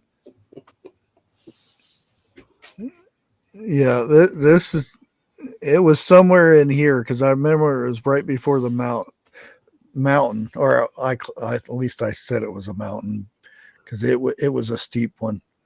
I think it was over in here, but this is the one trail I did in Arizona.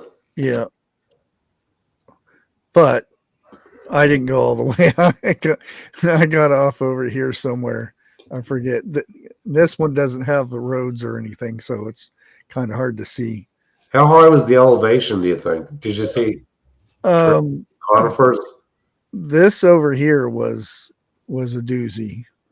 I don't know what it was, but it was up there pretty high. I mean, I've never been out there, but when you get up to 8,500 feet and there's Rocky Mountains, you probably saw Douglas fir. Oh, not down here. We didn't. You In didn't Tucson? work No, up here. You up in the you north. see it. You see that stuff. It actually gets cold up in the northern part, Flagstaff area. That's what I was thinking. That'd probably be one of the biggest challenges is the temperature from day to night, that drop. Yeah, and like I said, with you have to carry like 2 to 3 gallons of water, At least, yeah. and you're drinking that and filling it up as you're going through certain areas.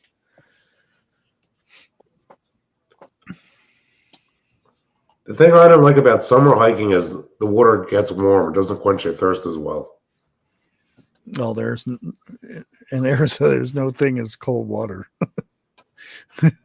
It was hot. Hot water all the time.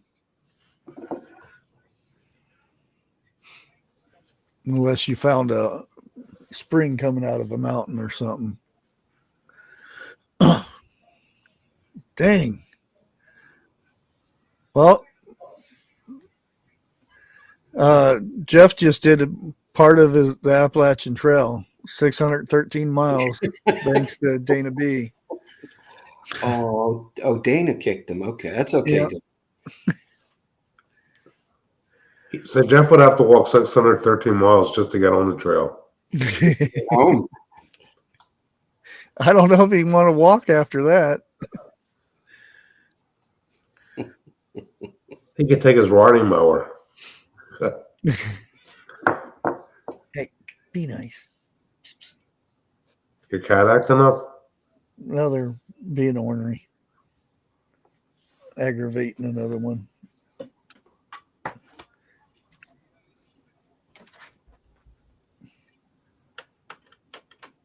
Oh. Anybody have any big New Year's Eve plans? Not food. Eric's done with food.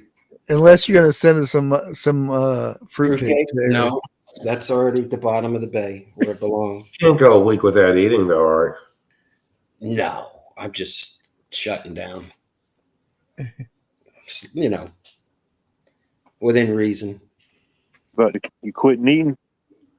No, I'm not going to have the portions that the holidays normally. Yeah.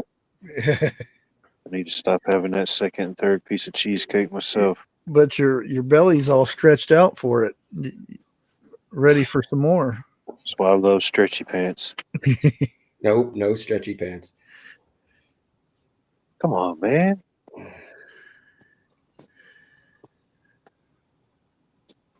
Yeah, I need to start getting in shape and getting ready for this.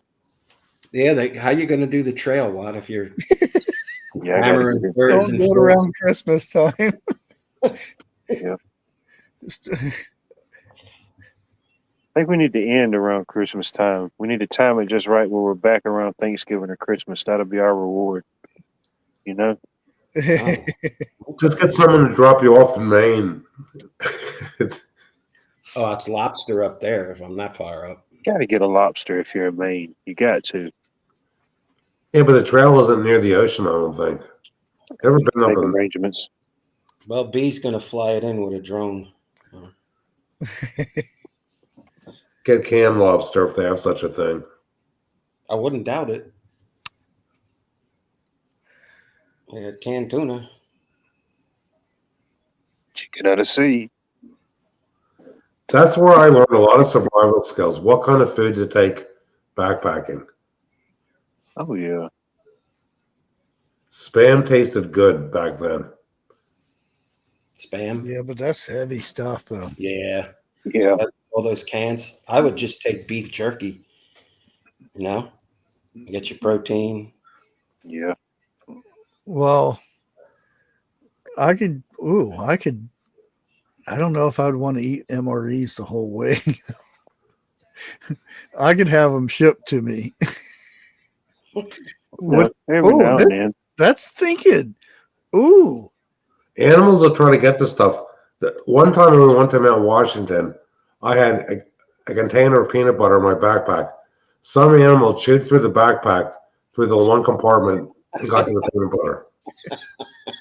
What a mess that was. What, Jim? What are you carrying peanut butter for? To eat on the Appalachian Trail. That every little critter's going to go after that thing. How did it smell that inside the plastic container was Jeff? There's a reason for taking peanut butter, but you get them little packets. I actually have some of those packets, and they're still good in my bug out bag because they're excellent bait for setting things in the wire with wires and things. I ate one of those Mountain House dinners 20 years after the fact, and it still tasted good. What was it called? Can you believe that? What was it called, Jim? I think it's called Mountain House dinners. Is that a canned product? No, a dehydrated thing. Oh, okay. It had meat in it and noodles. It was tasty. Yeah, some of them are pretty good. Now, They're expensive though now. You know, yeah, 2020 ruined those things because they went through the roof. Just like toilet paper. Yeah, all those products. Now, the only thing that came out that was good about that was hand sanitizer. You can get it really cheap at Rural King. They were selling it for $1 or a penny a bottle. Big bottles for a penny to get rid of it. Still got gallons of that stuff. You know what? It's hard to find around here, and they used to be easy to get. Aldi had them. Lidl, however you pronounce that store's name. 16-ounce canned hams. Walmart used to have them in stock, even though, to take hiking, a canned ham. You can't order them anywhere around here.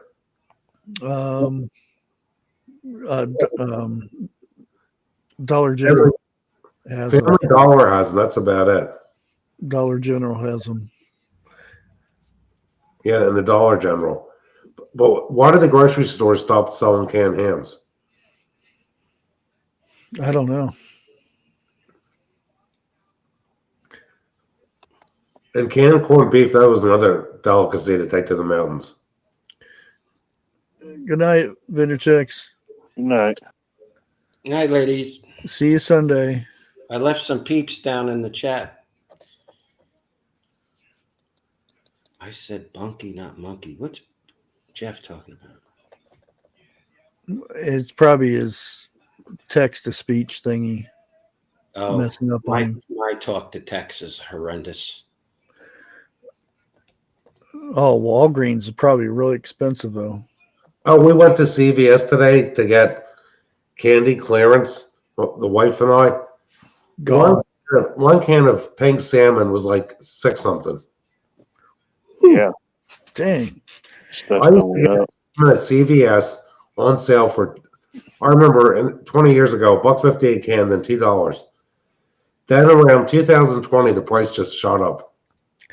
Hey, Bubba. Good to see you. You should have a link if you want to jump up. We'll probably be up here for a couple more minutes. Do you remember when David Letterman used to talk about the ham in the can? Yeah. What he used to call it? Wasn't that a thing he did every year? What, he tossed a ham or he threw a ham or something? And he'd go see his friend that worked at a convenience store on, I don't know if he was on Fifth Avenue or somewhere down in the city. Yeah, I can't remember his name. It was always around the holiday or holidays. Do you have an Ollie's Outlet near you, Eric? Do I have what? An Ollie's Outlet store. An always? Ollie. Oh, sure. We're loaded with Ollie. They have the best price for canned salmon. Really? I've never looked at that particular product there, but they've got real good auto parts. Ollie. Look at that. And Yep. the $2.99. fishing lures are like Oh. half the price of Walmart. So when I'm in there, I always go through that section. Yeah, they got fishing gear in there really cheap.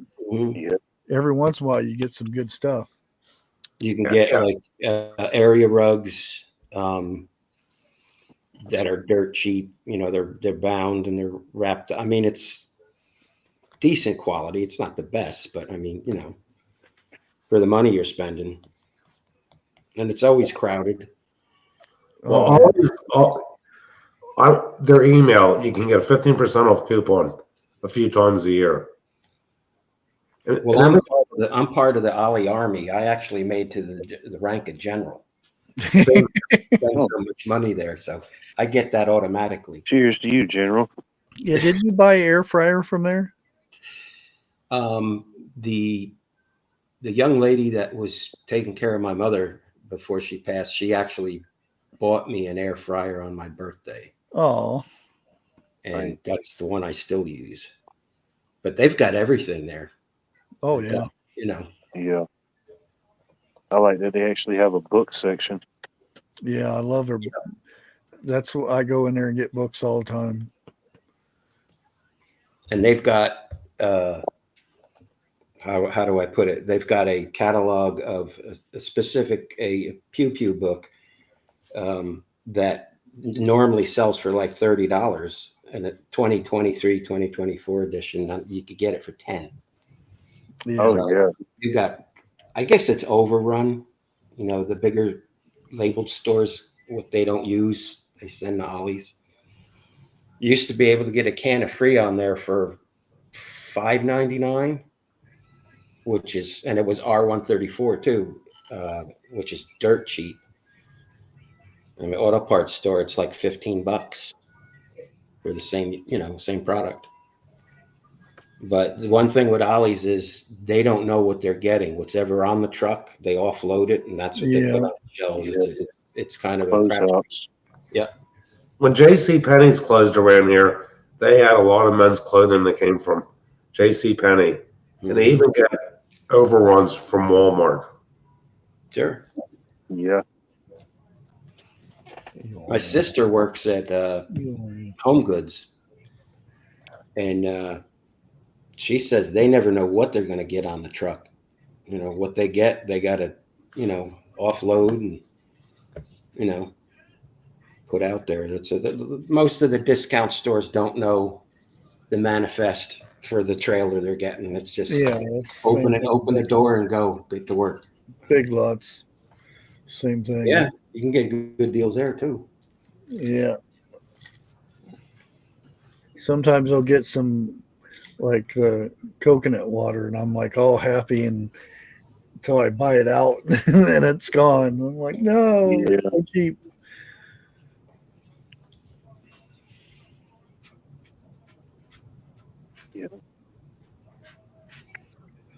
Yeah, like CVS. I went in there today, and they're still trying to get rid of Halloween candy. Oh, the CVS we went to, Eric, they had a pile of Sherman bread. I said, my wife says, you shouldn't have asked. I said, why is all that bread there? And the guy said it expired. All this food they had to throw out. Yeah. Well, that's like the big department stores. It's a crime what they do. Like you know, the hoity-toity stores like Dillard's and Macy's and all that stuff. Walmart. I mean, they're if a pan or a pot has got a scratch in it or stainless or whatever, they throw the whole set out. You know, it's a $400 set of stainless. Yeah, nowadays their trash cans are all inside, so you can't. Because back in the day, dumpster diving was so much fun. Well, I'm going to say it was about 10 years ago, maybe 12. I was in Dillard's upstairs, and they had this stainless steel pot set. It was huge. It had, I don't know how many pieces in it. And someone had bought it and brought it back because they said the stainless wasn't good, which was, they burnt something on the bottom. Yeah. So here's a $350 set. And I said to them, this is when they were allowed to do that. And I said to the manager, what's going to happen? He says, I'm going to throw it out. I said, I'll give you $20. And he says, okay. And I brought it home and cleaned up the pan. I just boiled water in it, add a little vinegar, lifted up the stain, and that was it. So, but now they don't let you do that. They just throw it Oh out. no.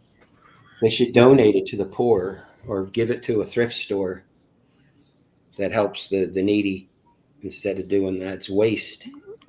Well, nowadays. Write it off, I know. But Oops, there goes my book. But for Eric, 30 years ago, Macy's had high quality, let's say, clothing for men. Now the stuff they have there is poor quality. It's not what it used to be. I'd say most stores the quality's gone down. It's all gone down. Yeah. You figure all the footwear almost all the footwear in this country is made in China now. It's garbage. Oh, there's Kitty.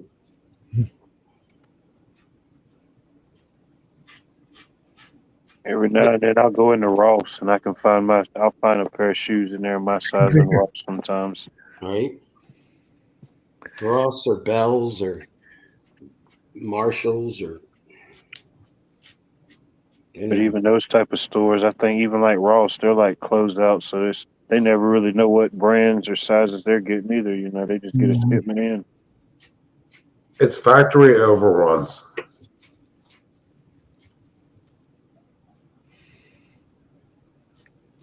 You figure LL Bean, Cabela's, and Sierra Trading Post, even in the early 2000s, had better quality items than they have now. Oh yeah.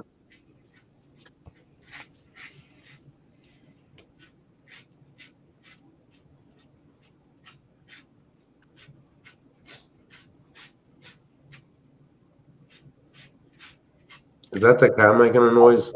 I was going to say, is that cat in a box? No, it's right here. He's licking his paw. Okay. Yeah. Like, what is that noise in my background? Right? Jeepers Creepers. Jeepers Creepers. What movie? Where'd you get those peepers?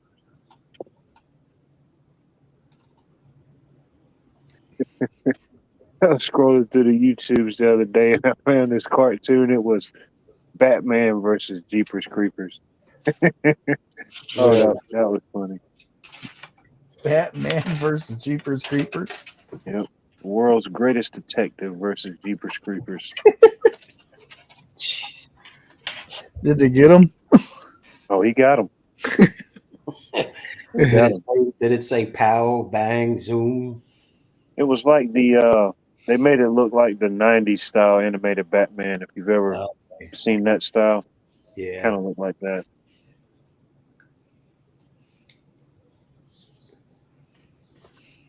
That's kind of gone astray too. The collector. I mean, I know it still happens, but the amount of stores that used to sell the comics and. Hey, Joe. Joe, good to see you. Oh yeah. You don't see many stores like that anymore. No.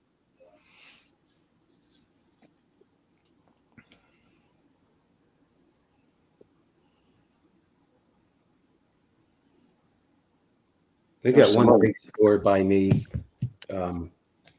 that does everything, all genres, all movies from sci-fi to whatever, and he's just loaded with new and used.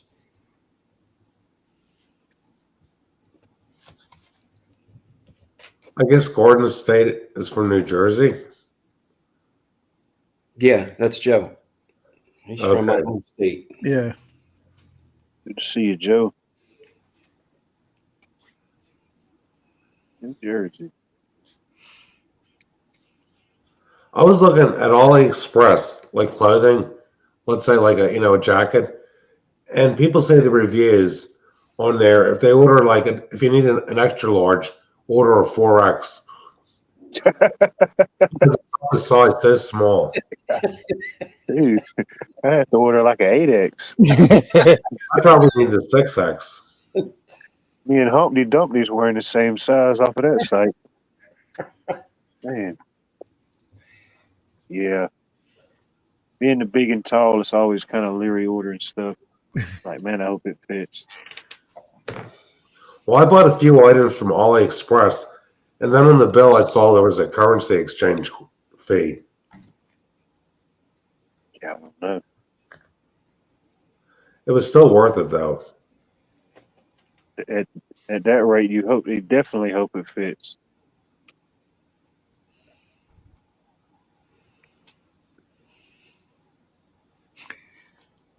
What I got was a new toothbrush handle. Did you break your last one? Well, I'm trying to get those Sonic Hair toothbrushes. If they're not, Oh, Oh, I okay. thought you meant the regular. You just broke the handle off. I'm like, just go get a new toothbrush. the Sonic Hair toothbrushes have gone up in price, and they all wear out. Where the switch that turns the thing on starts going on its own. And I got a new one for like $20 from AliExpress. And I got a pair of shoes from ASOS. I knew they were fake leather, but I need a low cut pair of shoes for in the summer. And my son said these actually might hold up. Did they fit? Yeah. What size you wear? It all depends on how about I get them and show you. I wear a 43 euro, but a 43 euro could be a 9 to a 10. I got some water shoes from Timu. They held up. They're still together. So 2 years now. I don't wear them all the time. I only wear them. I don't know what my size would be in euro. Well, they say US 10 because the website said to order bigger. And they have a heavy duty lug sole. They're made in China. They're like hiking boot style, but they're made out of fake leather. Dang, that's a lot of lace to that thing. Yeah, but I like the fact that I'm working outside because I like lug sole boat shoes, but you don't get ankle support. If I'm working outside in the summer to, shear trees, these will do the job. And the sole is they're probably glued on, but the sole is a heavy duty lug sole. That's a Vibram sole, isn't it? No, it's not a Vibram sole. Well, it's a Vibram pattern. They're probably just, even though they got stitching on the side, it's probably just decorative. Oh, you'll put them to the test. We'll know sure enough. Because Eric, I collect hiking boots too. Really? Well, I didn't listen. I found a pair of shoes that look like these, handmade in Italy, and I don't want to spend $350 on them and $60 to ship them here. Right.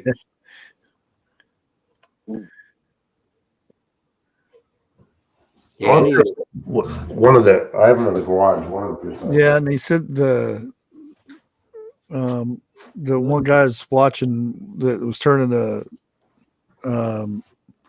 U-Haul into to live in and stuff. He ordered a door. Took him 3.5 months to get it, and it cost $200 to ship it. Wow. Could have just made one. Yeah, I know. I was like, dang.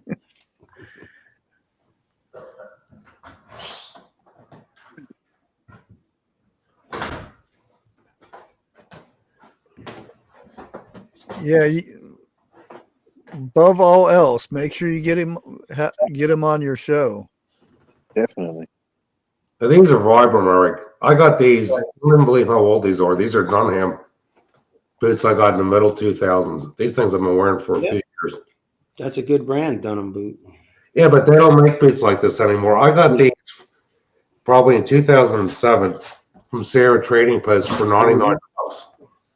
Yep. I can see the padding around the ankle. Yep. Yeah. That's me. I got to have full ankle support. Vibram always has that yellow label in the middle of it.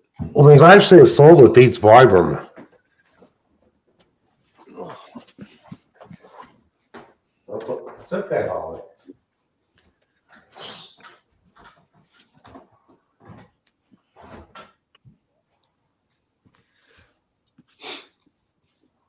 Since we're showing boots. The boot off. Oh, I gotta go get my boots now. Don't step on them. Would you stop stepping on the keyboard? Where's the? Oh, there it is.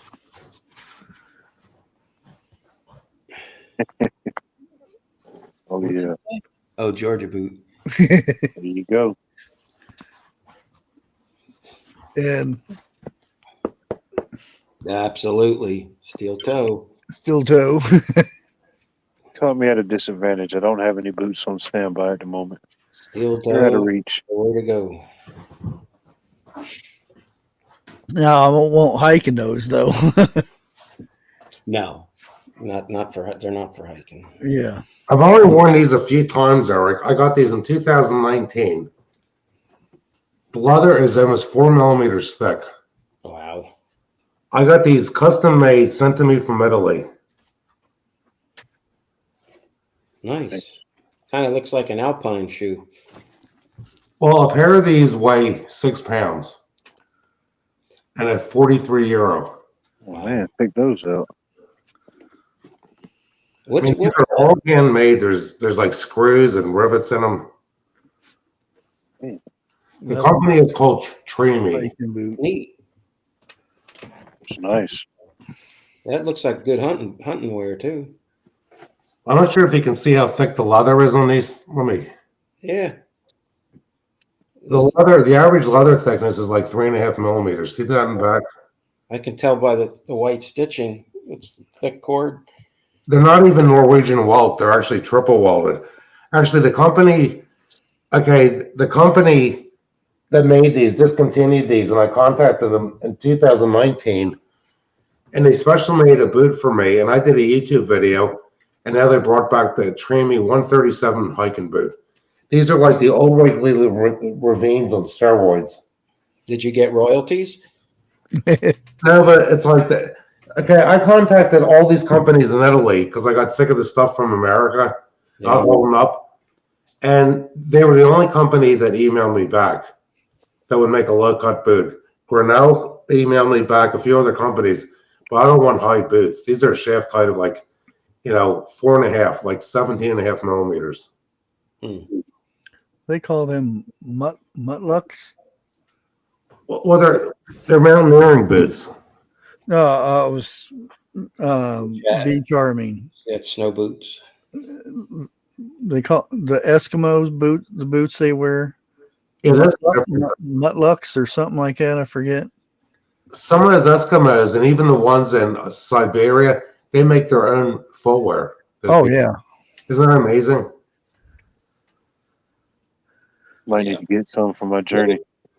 What was that boot you held up, Charles? It looked like something out of Aliens. That was pretty cool. Aliens? Yeah. It did look pretty futuristic. Yeah, that looks like absolutely. That's cool. It's hiking. It's more military than hiking, though. But that's why I use for hiking. The thing I found is boots with glue-on soles. The sole doesn't stay on. They come off after time. Oh yeah. If something is screwed, you figure some of these handmade shoes in Italy, there's people that make them, and even India, they can use a machine to do the stitching to the midsole, or they could pull a needle through there and do it by hand. Oh, okay. Skilled craftsmen.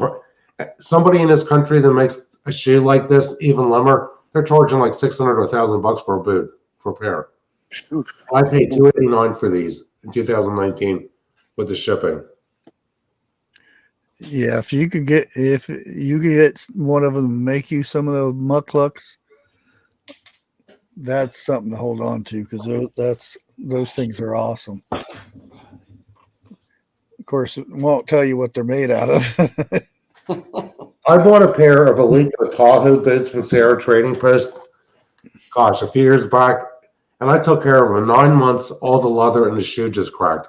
I bought the Alico guard boots, and because it's so hard, I don't like a double tongue design. It was so hard to get my feet in and out of the shoe. In less than a year, the inside of the shoe was starting to tear. The Alicos were overrated, and now they're not even sold by them anymore.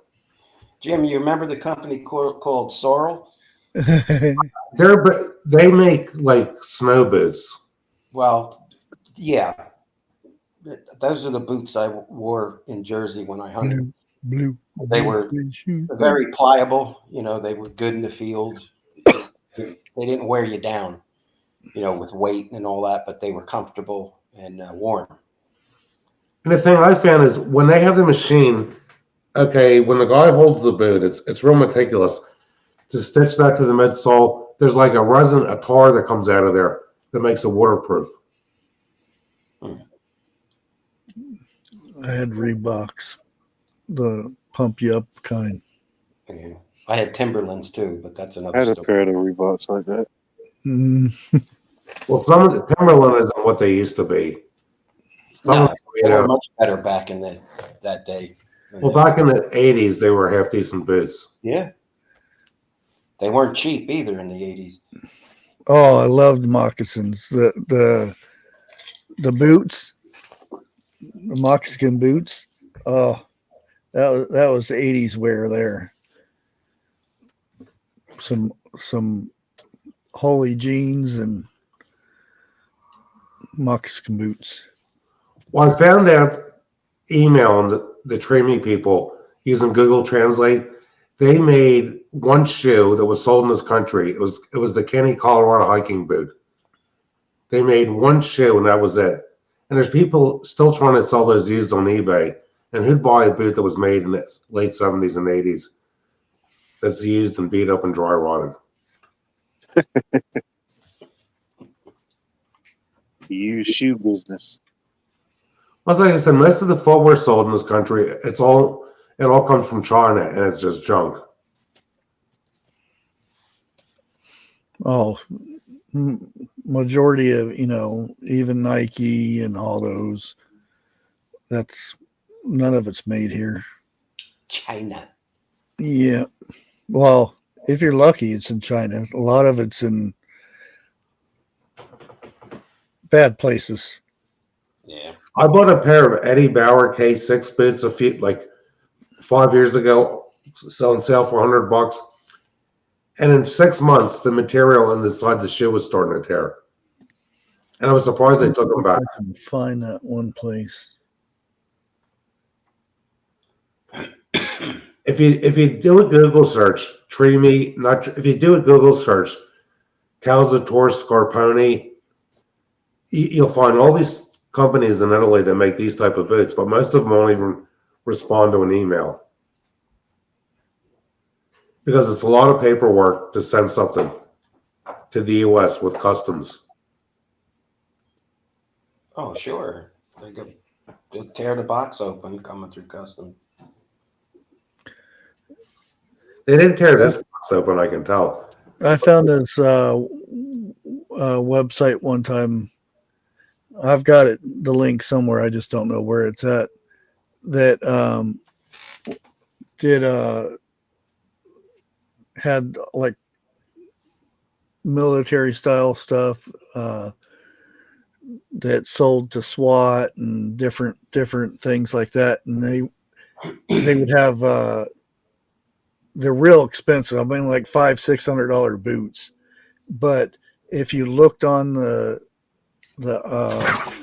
specials and stuff, they would knock them down to $20-50 or something like that, and you get some really nice deals.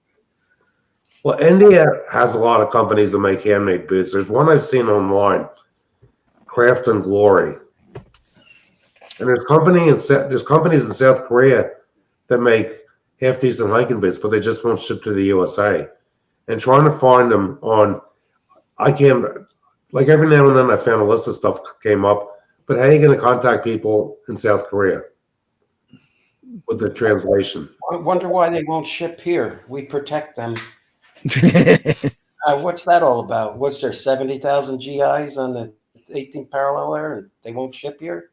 Well, South Korea used to make the cheaper Kenny hiking boot that had the lug sole that didn't say Vibram, and they even made half decent, Goodyear welded boots for Sears and Pennies back in the 90s. It's not worth their time to go through the paperwork. Actually, South Korea actually has some good products there.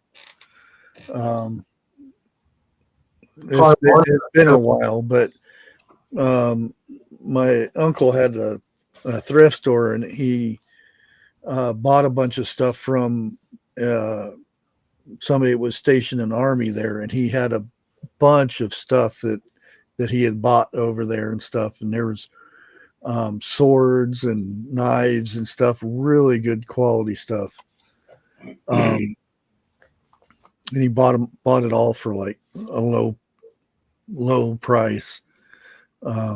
All of his fatigues and all that stuff. It was a truckload of stuff, and some of that stuff he resold for like 10 times the amount that he bought for it. A lot of companies in Europe that made woofers and tweeters, high-end stuff, like not like even the ultra high-end. You know where they're making this stuff now? Taiwan.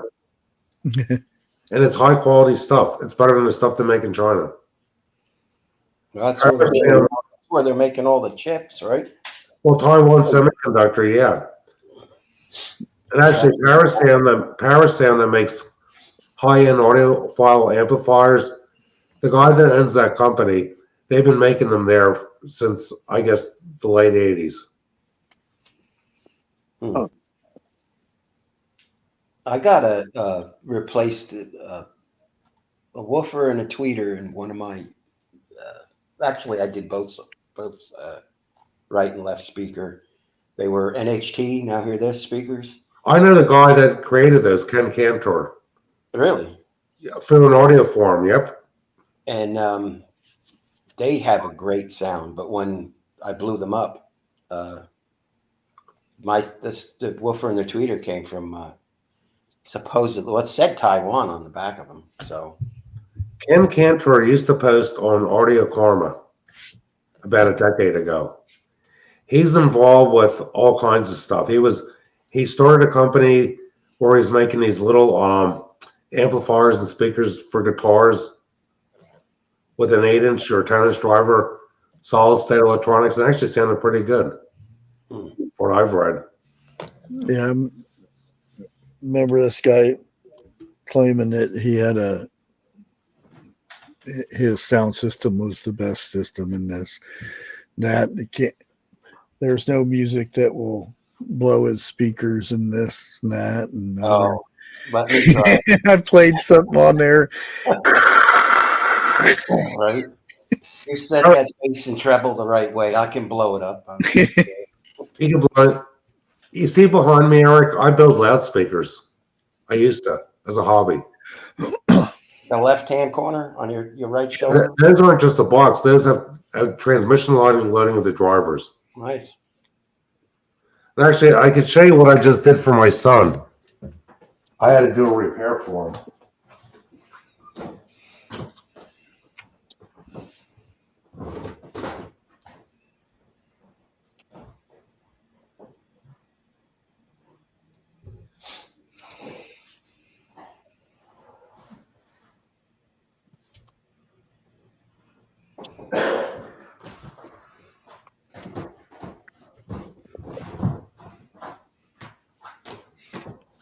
Yeah, I used to be into it a long time ago.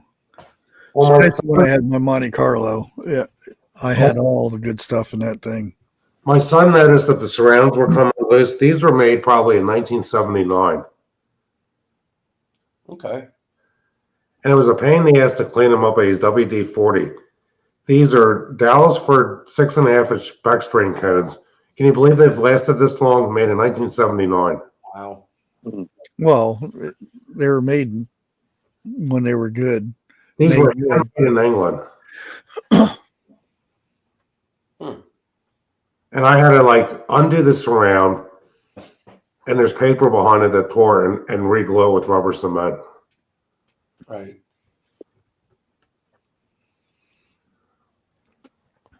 Yeah, but how many people? Okay, the reason these things settle up is because the surrounds are made out of polyvinyl chloride. There's a guy about 15 miles away from me, It's called Miller Sound, Bill Legal. This guy is world renowned. He repairs loudspeaker drivers. He has people send stuff here from other parts of the world because he knows how to fix stuff. Cool.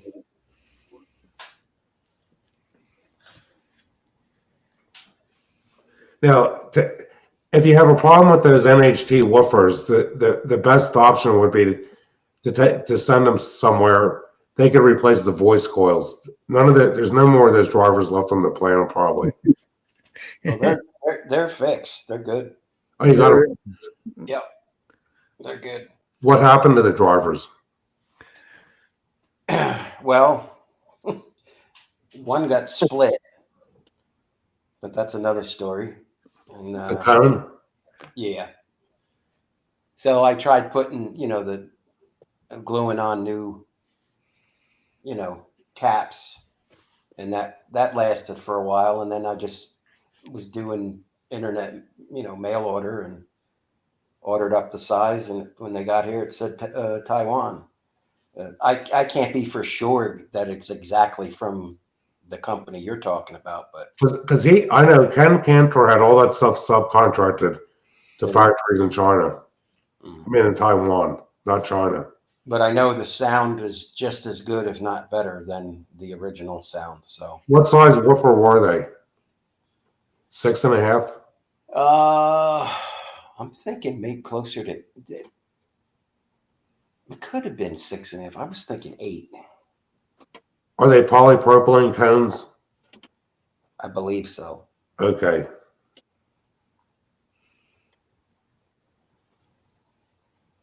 Nothing against Ken, but he is a bona fide lefty. Really? Yeah. He started that company and sold it. He worked for trying to think of the company. Before he did the Now Hear This speakers, he worked for a company in New England designing amplifiers. If you look up his name, there's articles about him in the old defunct audio amateur publications by the name of Speaker Builder magazine. He worked for Acoustic Research. That's how he got into designing speakers. Cool. Look that up, Acoustic Research. But it's probably not the same company it was. Gosh, because he's older than us. He worked for them probably in the late 70s, early 80s. He lives out in California. He has a house that's probably like a mansion. He just decided to stop posting on audio forums. And I understand why, because he made comments and the moderators didn't like him. Some of the stuff he made for people he was making fun of that like criticized him. So they started deleting part of his comments, and he thought, well, this is my comment. If you're going to delete part of it, I'm done with you. Yeah. I would say if anything's better, it'd be probably less worrying on going to war and stuff. Oh, 2025? Yeah. Yeah. I don't think everything's going to, No. as soon as he swore in, everything's going to be fixed. No, it's going to take time. Yeah. We'll be lucky if we see anything fixed by the time he's out. But There's a lot to fix. Oh, man. yep. First things first, I want the perk walk. I'll be starting my training. Light them up.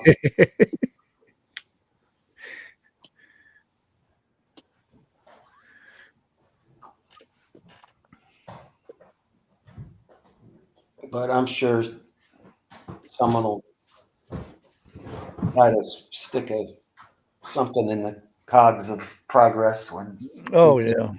we get Yeah. sworn in, and some other loon will say something or. Now, Eric, this is one of the speakers. I had to redo the surrounds on for my son. Let me get this. You see how these are pyramid shaped? Yeah. And they're slope baffle. I'm trying to get this right. And the reason why they're slope baffle is because on a baffle that's flat, you're hearing the tweeter before you're hearing the mid-range. Nice looking. Yeah, I made these. You won't even believe how old these things are. These things are. I made these in the early '90s. that's the thing to worry about right there. Is not so much of the bird flu is what's going to come of it with man interfering with it. You're right. Because there's been birds have been getting sick for a long time. Yeah. Now everything's got bird flu in it, or every animal that is. The deers have it. Yeah. Be more worried about the man's interference in it, because there's the CDC has gotten into it. I think yesterday. I think it was yesterday. Also, there is stuff coming out that some scientist guys were told to shut up by the Biden people about the 2020 thing. Mm-hmm.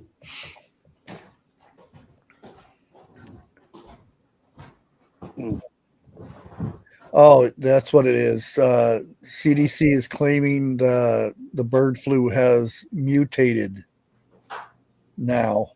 So Nothing surprises me. You know, there'll be something new out next week and next month. Squirrel pox.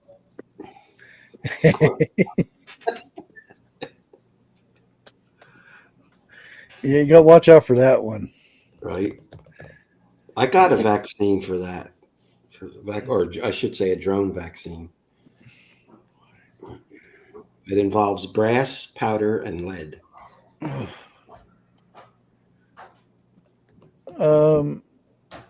It's people. I'm not saying anything because it gets taken the wrong way by people, but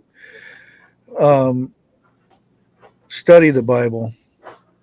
You can't skip from 1 to 13 and not learn the stuff before it.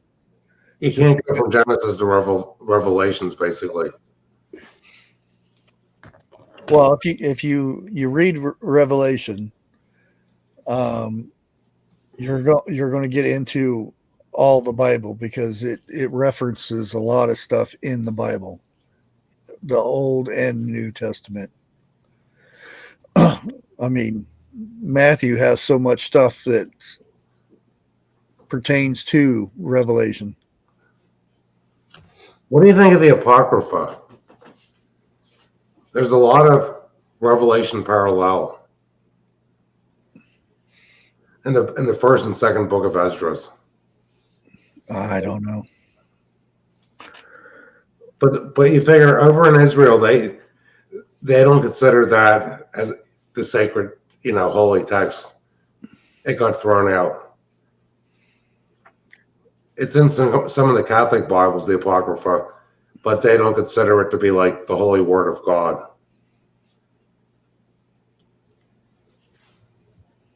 Well, yeah, it's all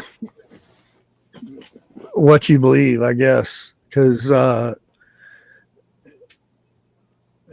Bible now, it's been confirmed. It's almost impossible for all those people, all the people who wrote the books in it,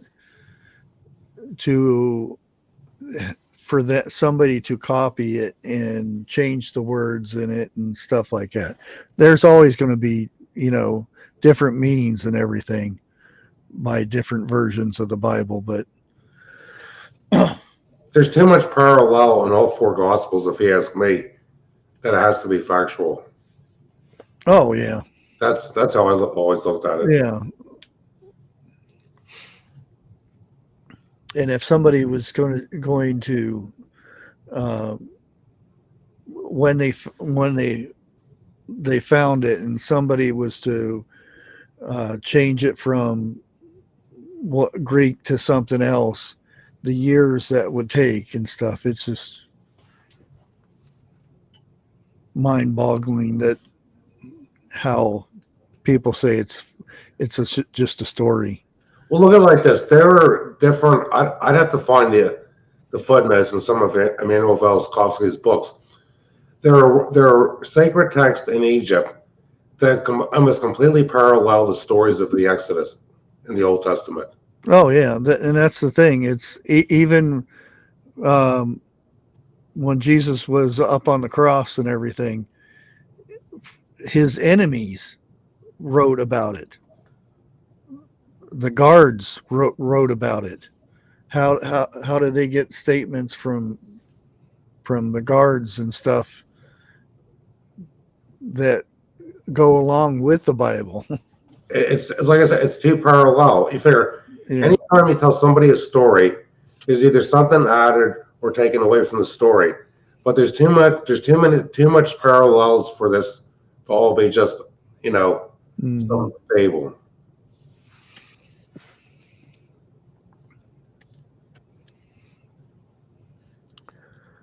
Well, it is 11 o'clock, so I'm going to go ahead and call it a night. And What has to get up early so he can get into training for his Appalachian Trail. Yeah. Yep. Training starts tomorrow. Get your 200-pound backpack on and start going up and down the hill. I think 45 to 50 bushcraft is what he would have. Huh? 45 to 50 is about the average. That's about I know. But you start out heavy, and then when you get that light backpack, oh yeah, I'm gonna make that. And B has to get started on all the food, I know. She can do dehydrated it, though. food, or freeze-dried food rather. Yeah, and Eric needs sleep so he can get up in the morning and have a big breakfast. Sleep. What kind of shot was that, B? Man, I don't need sleep. I'm just getting my second wind right now. We're going to go to 2 a.m., right, Bush? No. No. Well, you could just leave me here and, I'm sure someone. Yeah, almost the 28th. It's going to be. Just send me the menu. I'll get the. Yeah. Basics. Leave us on to New Year's. It's the last Friday of this year. Yeah. Yeah. There you go. Monday will be my last stream. Hey. Yeah, a couple years ago, I had people, why are you leaving YouTube? And I'm like, get it? last one of this year. Oh.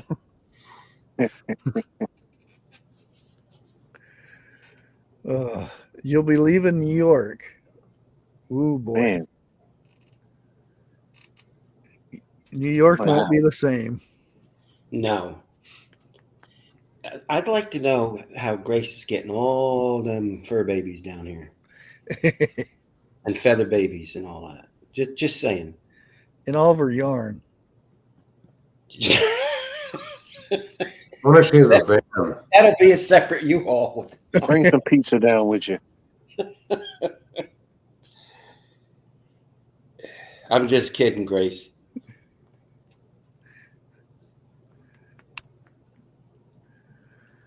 Well, you guys have, if I don't see you Sunday or Monday, because Sunday I'll be over at the Vineyard Chicks. Monday I'll be back live again. Don't see you then. Have a happy new year, and we'll see you next year. Happy New Year, everybody. Happy New Year. We got to play something real quick. Thank you. you. Thank you.